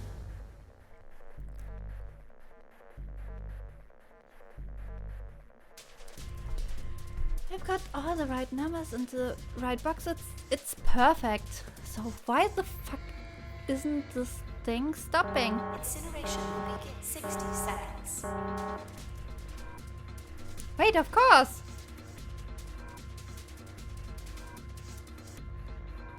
Did you try turning it off and on again? That means the number that showed up after the... that means the number that showed up after... 10, door 9. No, that's it! The number on the door isn't a 9. It's not even a number. It is hidden, but an exit can be found. Seek a way out. Seek a... Holy shit, of course! Then we just have to put the right numbers into the red. Incineration will begin in 30 seconds. Run, guys! Get to the door! Run! Oh shit, oh shit, oh shit, oh shit. Don't have much time. And I sure hope they can trust me on this one. We are all are fucked! Alright, no time to explain, just go. Verify your numbers on the red. Verify? Who? What combination? All of us! We all need to verify! Why? You really think this is a good time to ask questions? Just do it! Hurry, hurry, hurry, hurry! Incineration will begin in 10 seconds. 9, 8, 7, 6, 5, 4, 3, 2. Central gate has been. Incineration system has been disabled. That was close. Oh, thank fucking Christ. No time to be happy. Time to go. Hurry. We've only got 9 seconds before the door closes. Go, go, go! Come on, guys. Move it. Okay, they are through. Move it, Junpei.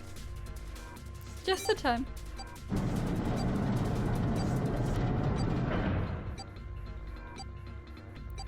And there goes the door. No, don't calm down yet. You're not done. You still got to find the dead.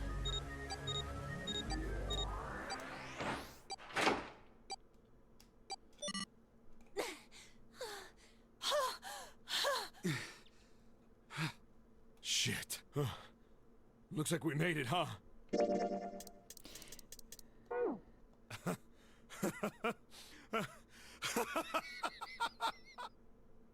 Man, that guy sure can laugh when he wants to. Looks like Clover and Lotus are totally out of energy. Snake is shaking his head warily. I just want to take a nap, but... Akane? Akane! Can you hear me? I want to tell her we made it. I want to tell her how good I feel, but nothing.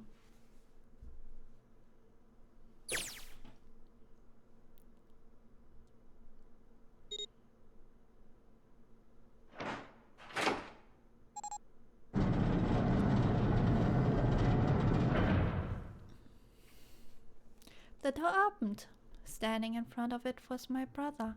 Akane! Oi! I cried his name even though my voice was almost gone from screaming and leapt into his arms. Oh, Aoi! Akane! I buried my face in his chest and cried again. I cried and cried and cried. The steady thumps of his heart in my ear made me feel like I was home. Its beat was almost like a lullaby. I wrapped my arms around him as far as they would go and held him tight as I could. Just to be there felt like a miracle. I hadn't felt the warmth of another human body in that what had seemed like an eternity. I just wanted to stay there in his arms forever, but I couldn't. The moment I passed through the door, my bracelet had begun the countdown to death. I leapt away from him and looked around, the door already closed. I spotted the dead only a short distance away. It took me only a moment to get to it and scan all the bracelets. I left the ones Hongu had dropped on the scanner panel. That was it.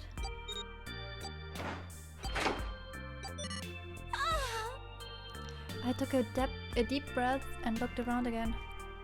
The huge detective who we call 7 and 9 years and Snake, the blind boy, were looking at me. They seemed to have been utterly stunned by my sudden appearance.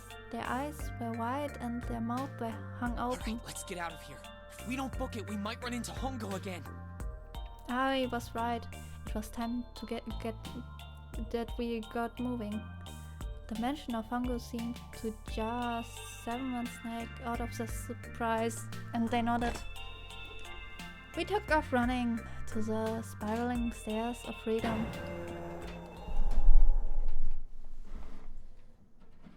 Okay, Shion. Shion pressed something on the printer, and now it's printing! Time for more running, but if they can get us out somehow, no wonder we're running so hard. For God's sake, don't lose the glow again.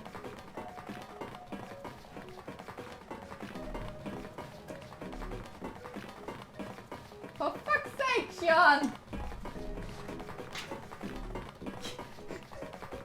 She copied something! She's a real copycat!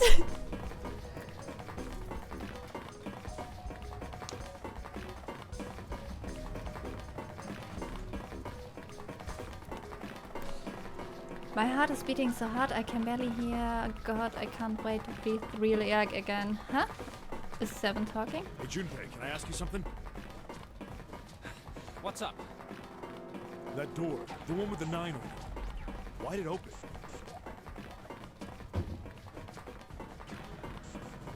Yeah, all 5 of us verified our numbers on the red. 2 plus 4 plus 5 plus 7 plus 8 is 26. That makes our digital route 8. It shouldn't have opened. That's not like you, Lotus. I thought you would have figured it out already. Huh? Why? Because you were the person who taught me about the idea of bases. Bases? Yeah. What are the 2 numbers in base 2? 0 and 1. How about base 10? That goes from 0 to 9, right? Then how about base 16? 0 through F. After 9, it starts at A and goes from there. You're right. In other words, A in base 16 is 10 in base... B is 11, C is 12. So, what about it? You don't get it? What if we keep going with that pattern? What if you go way past base 16 all the way to base 27? Base 27? Yeah. Well, the numerical digits are the same. So, I guess you'd add alphabetical digits. E is 14, F is 15, G is 16. H is 17, I is 18, J is 19. K is 20, L is 21, M is 22. N is 23, O is 24, P is 25. Yeah, and? Q. 26! And what does that mean? Wasn't a 9 on the door. It was a Q! A fucking lowercase q! Yep, that's pretty much it. I guess to put it another way, you could say that it was a 9 in base 10, but a Q in base 27. Time for more running! God, my thighs are killing me. I swear, any moment now, I'm gonna tear muscle. I feel like every single cell of my body is dying for air. Every breath I take is a chore now. I feel like my lungs are gonna burst. Maybe a short rest. The fact they can do math while running. Yeah, yeah. And the Victorian child, Snake, has asthma. He can't run anymore. No, can't stop, don't have time. Come on, legs. There can't be many more of these steps left. Let's run. Run like a bullet down a rifle barrel. Like a tornado cutting through a sea of clouds. I feel like we're running along the back of a giant coiled dragon. Finally!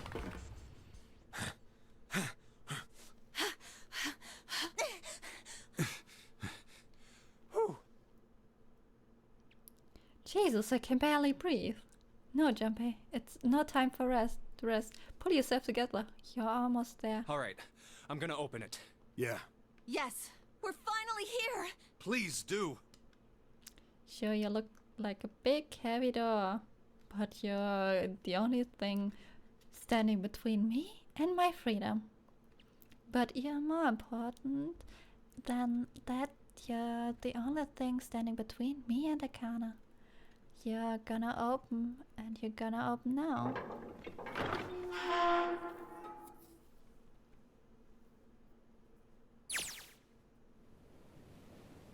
I felt a hand on my shoulder. It was Ai's. He gave me it a small, reassuring squeeze. Hi, Xian.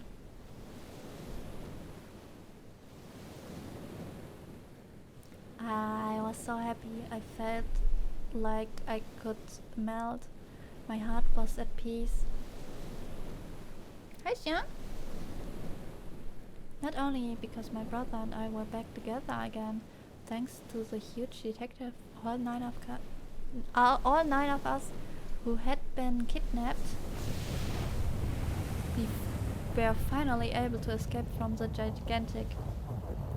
On the distant horizon, we could see the faint outline of the ship as it sank. It gave a thunderous roar as it finally slipped beneath the waves. Its last cry echoed across the ocean, and then it was gone. It's over.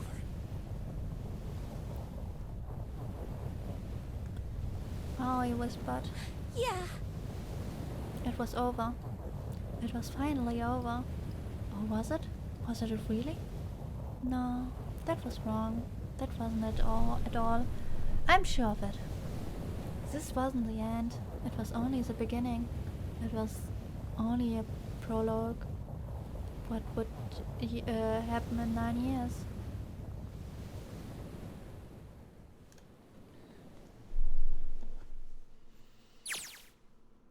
Yes, finally air. Damn, the sun is bright. I can barely see anything. Huh? I gotta admit, this doesn't look quite like... Wait. No way. You gotta be shitting me. What? It can't be. This is...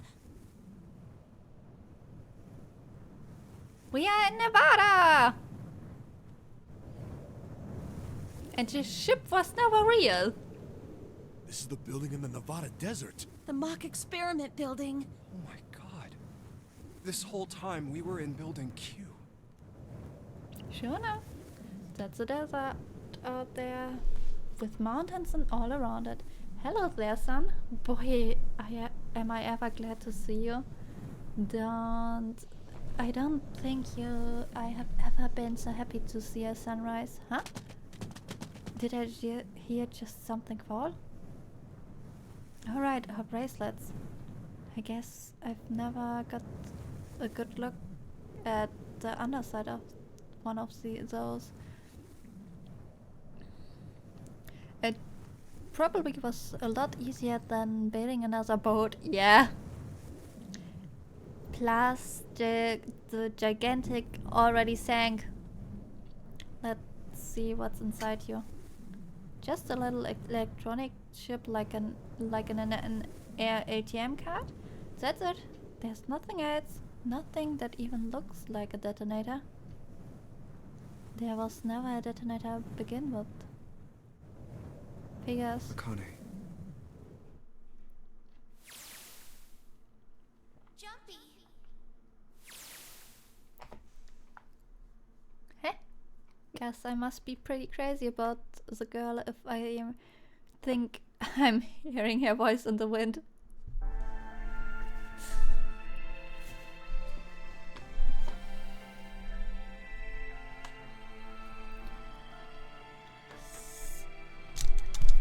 Yeah.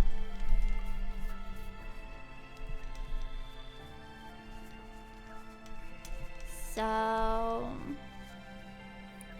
the story goes as far. I kinda basically planned her own rescue because she had the connection to Junpei in 9 years. And in the Zero Lost ending, Santa gave the 9 hours because in 9 hours Akane would burn to death in the incinerator. And that's why she disappeared. And the more you go near the time went on,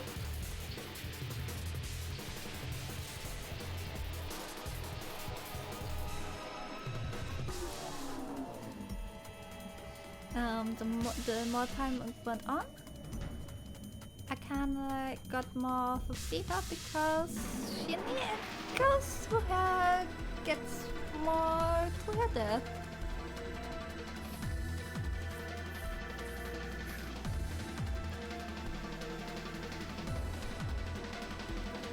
I know she would survive, but I couldn't spoil you all. Well, there had been plenty leading up to that. Are you okay? Oh, come on. this is nothing. Really? Yeah. You don't look okay.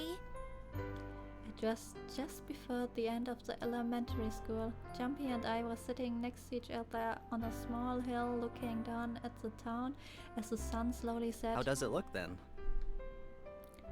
He was half serious, half joking. I thought about it for a minute first. Well, let's see. It looks like you kissed a toad and got warts, but then they just kept growing and... What does that even mean? Jumpy grinned in. See? I told you you're not okay.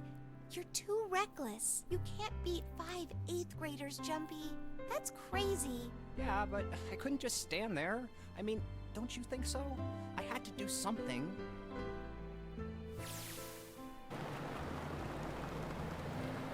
Look at the Nevada desert go past.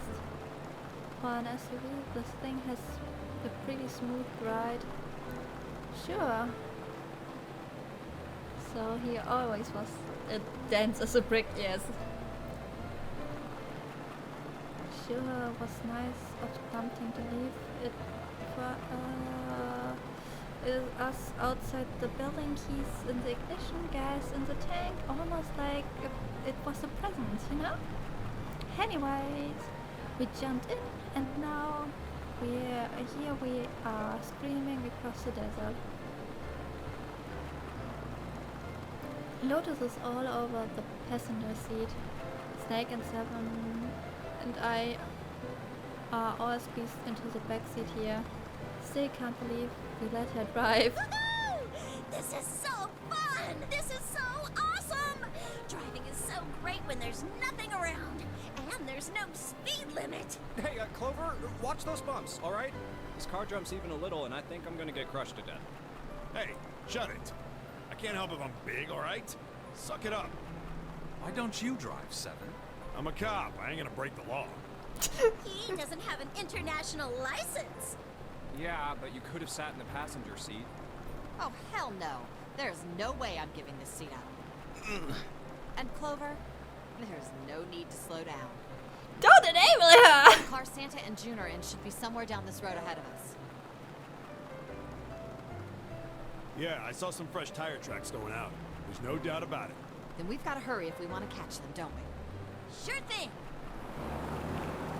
Oh shit! Got him! She doesn't have to drive so fast. Man, I didn't even think a car like this could go this fast. Your show's throwing up a lot of dust.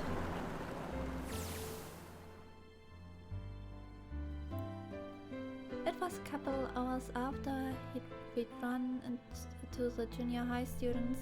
They'd been hiding in the bushes on the back of one of the hills, drenching a kitten with gasoline.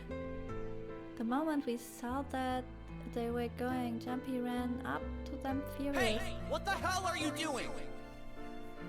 Then he jumped on them. He quickly scooped up the kitten and tossed it to me. I caught it and ran for the police station as fast as I could. Help me! Officer, please! You have to come with me! The policeman and I headed back to the hill. And all we found was Jumpy's throat on the ground with a face covered in big swelling lumps. You couldn't run away after you threw the kitty to me? I asked him. He stuck his tongue out through the hole in his mouth where a tooth had fallen out. Yeah, I guess I could've. He's very, very dense. Then why didn't you? I didn't want to. I wanted to beat him up. Beat him up real good.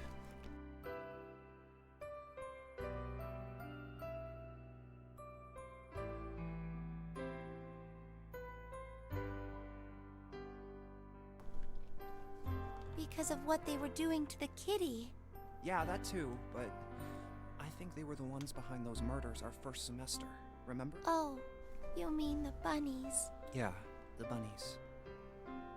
He plucked some grass from the ground and tossed it into the wind. They asked me what elementary school I was from, so I told them. And then they said they'd do the same thing to you that they did to the rabbits. I couldn't forgive them for that, so Okay, there's still some stuff I don't get. God, they probably don't know any more than I do. Like Ace.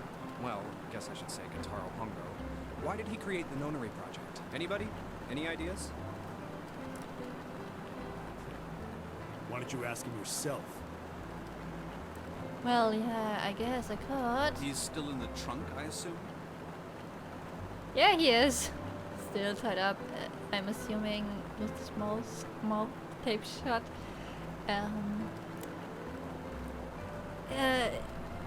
Isn't he cooked already? Like, the Nevada sun should be hot and a car, you shouldn't leave your children or a human in a car in the summer or a pet. I think he's cooked. His eye just looked empty, no emotions. He'll be fine. Less hot than the incinerator where he trapped Akana. And us. Kinda us. Yeah. Yeah.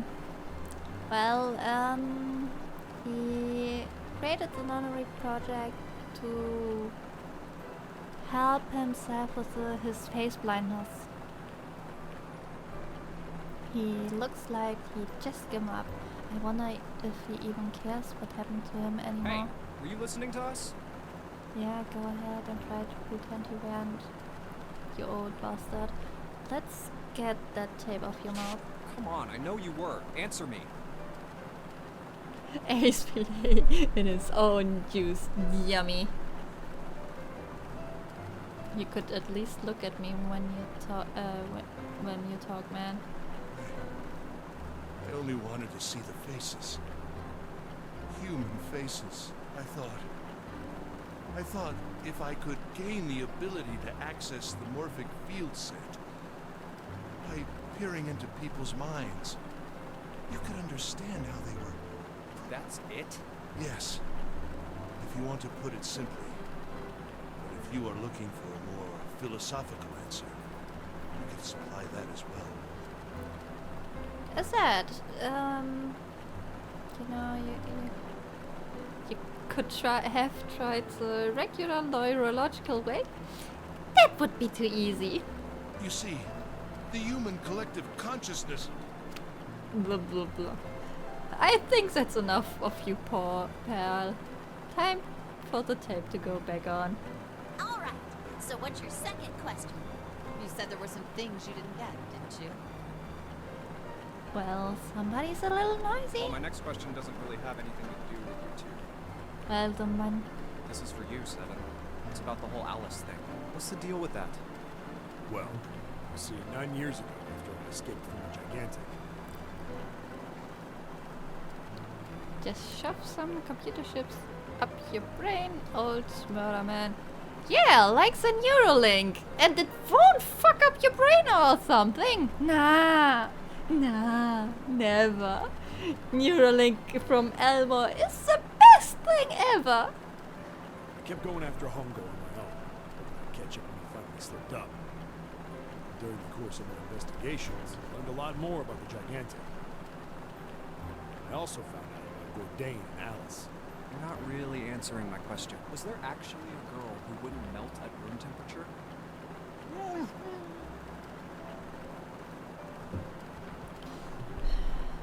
Alright, fine. I'll let you talk, but you gotta behave. What? Alice doesn't exist. 9 years ago, I found Alice's coffin behind the library on the bottom deck. There was nothing in it but the root of a peculiar plant. My research determined that it was a member of the genus Mandragora, of the family Solanaceae, and was able to extract a particular alkaloid from it. My cats have been zoomies. I used that extract to create Soper.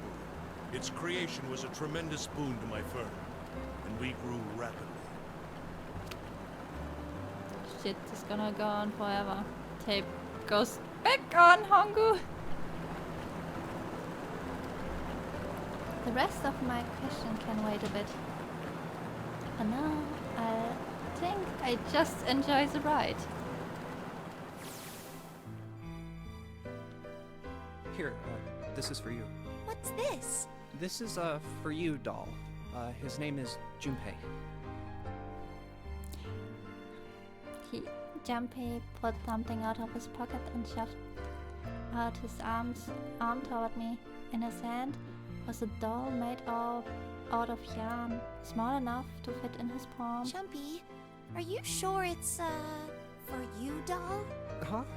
Yeah, the lady at the shop said so, so that means it's for you, right? Are you sure it's not a voodoo doll? Wait, what?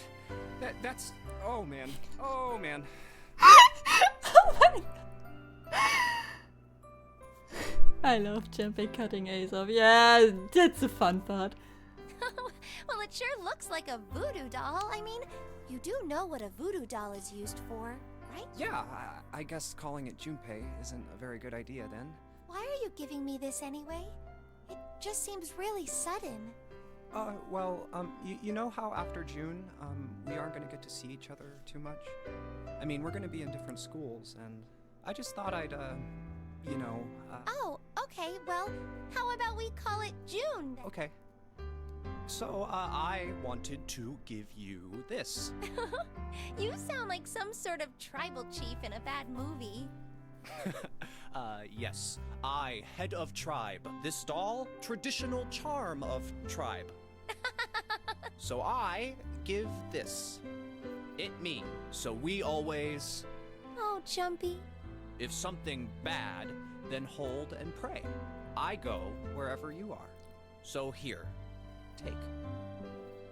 I reached my hand out and picked up the doll gently. Thank you. Thank you so much, Jumpy. Before I knew it, I was crying. Tears streamed down my face and fell onto June's tiny yarn body. Oh, Jumpy, I'll never forget you, I promise. Jumpy looked straight into my eyes and said just 5 words. I'll never forget you either. The sky was a beautiful crimson red as it melted down towards the horizon. The last golden rays of sunlight stretched out across the city and painted themselves across the hills. We sat... Okay, Phoebe! Yeah, lick your paw. Yeah. We sat bathed in the warm light of the evening, just the two of us leaning gently against another's shoulder to shoulder. The sun set and we still didn't leave. We watched in the silence as the darkness deepened and one by one the lights of the town began to flicker on.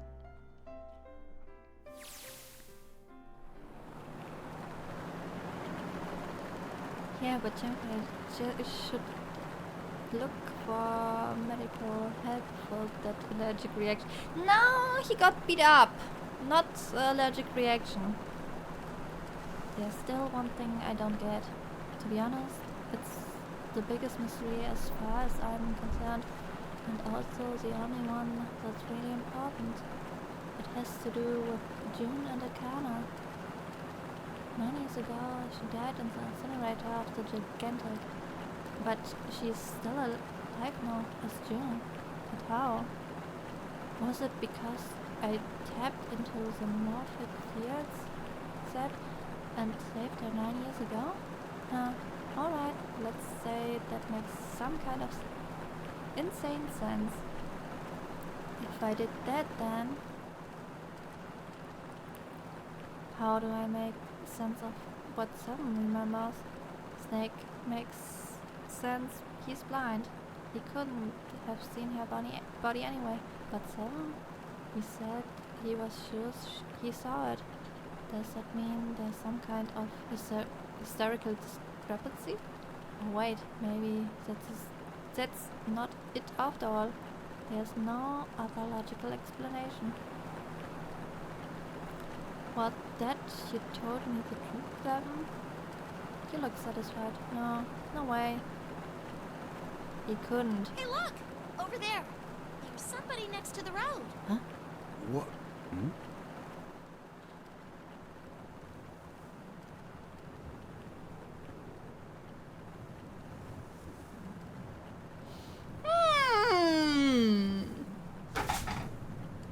Alright.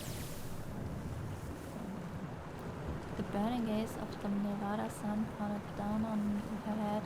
The desert around her rippled in heat, with feet standing there on that one shimmering plain as a woman with her arm out and her thumb out.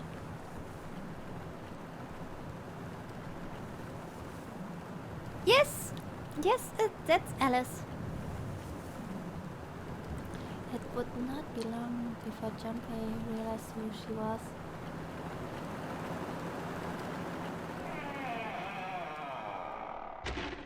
And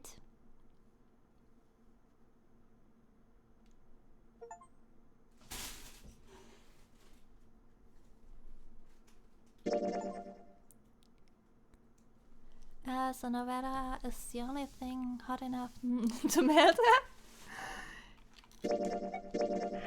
Kinda?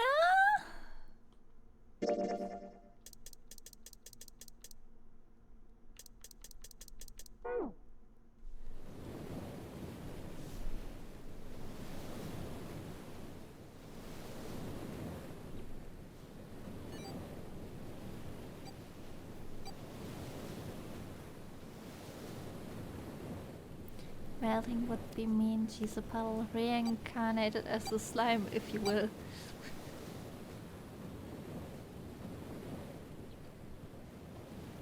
Oh my god, it's already 11 PM. Shit.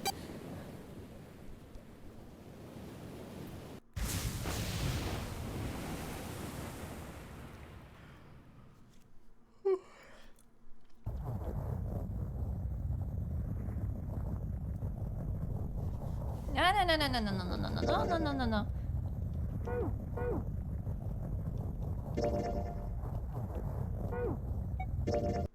So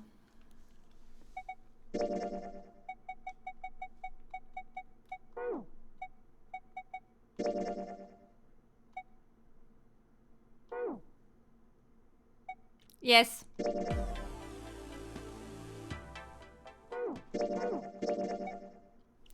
So yeah, that was Zero Escape. The first game. The 999. 9 hours, 9 persons, and 9 doors. And when I have the energy, the next days we will place Virtue's Last Reward. The second game to it.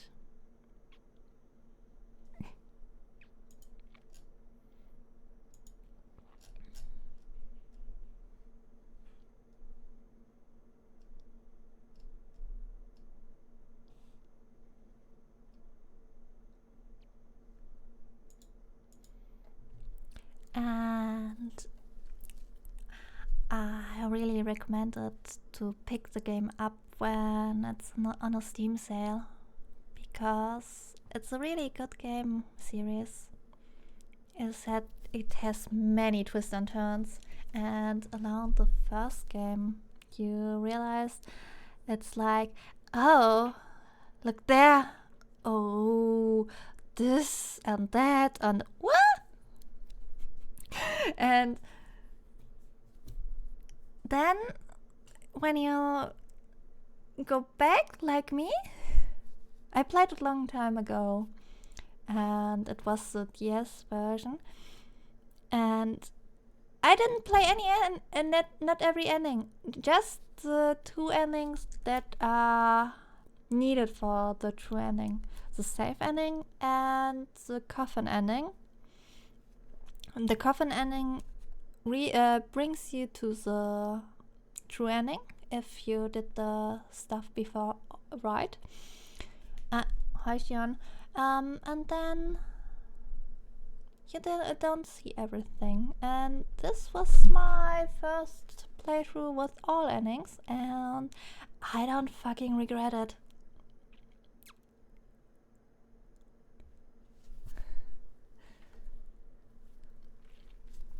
The second one and the third one, especially this third one, is more of a mindfuck. A big old mindfuck. There are returning characters, new characters, and returning characters from the second game. But yeah, it's a fun game. And if Steam has it in sale, pick it up. It's really worth it. So, good night, Elm. Thank you for watching. See you. So yeah.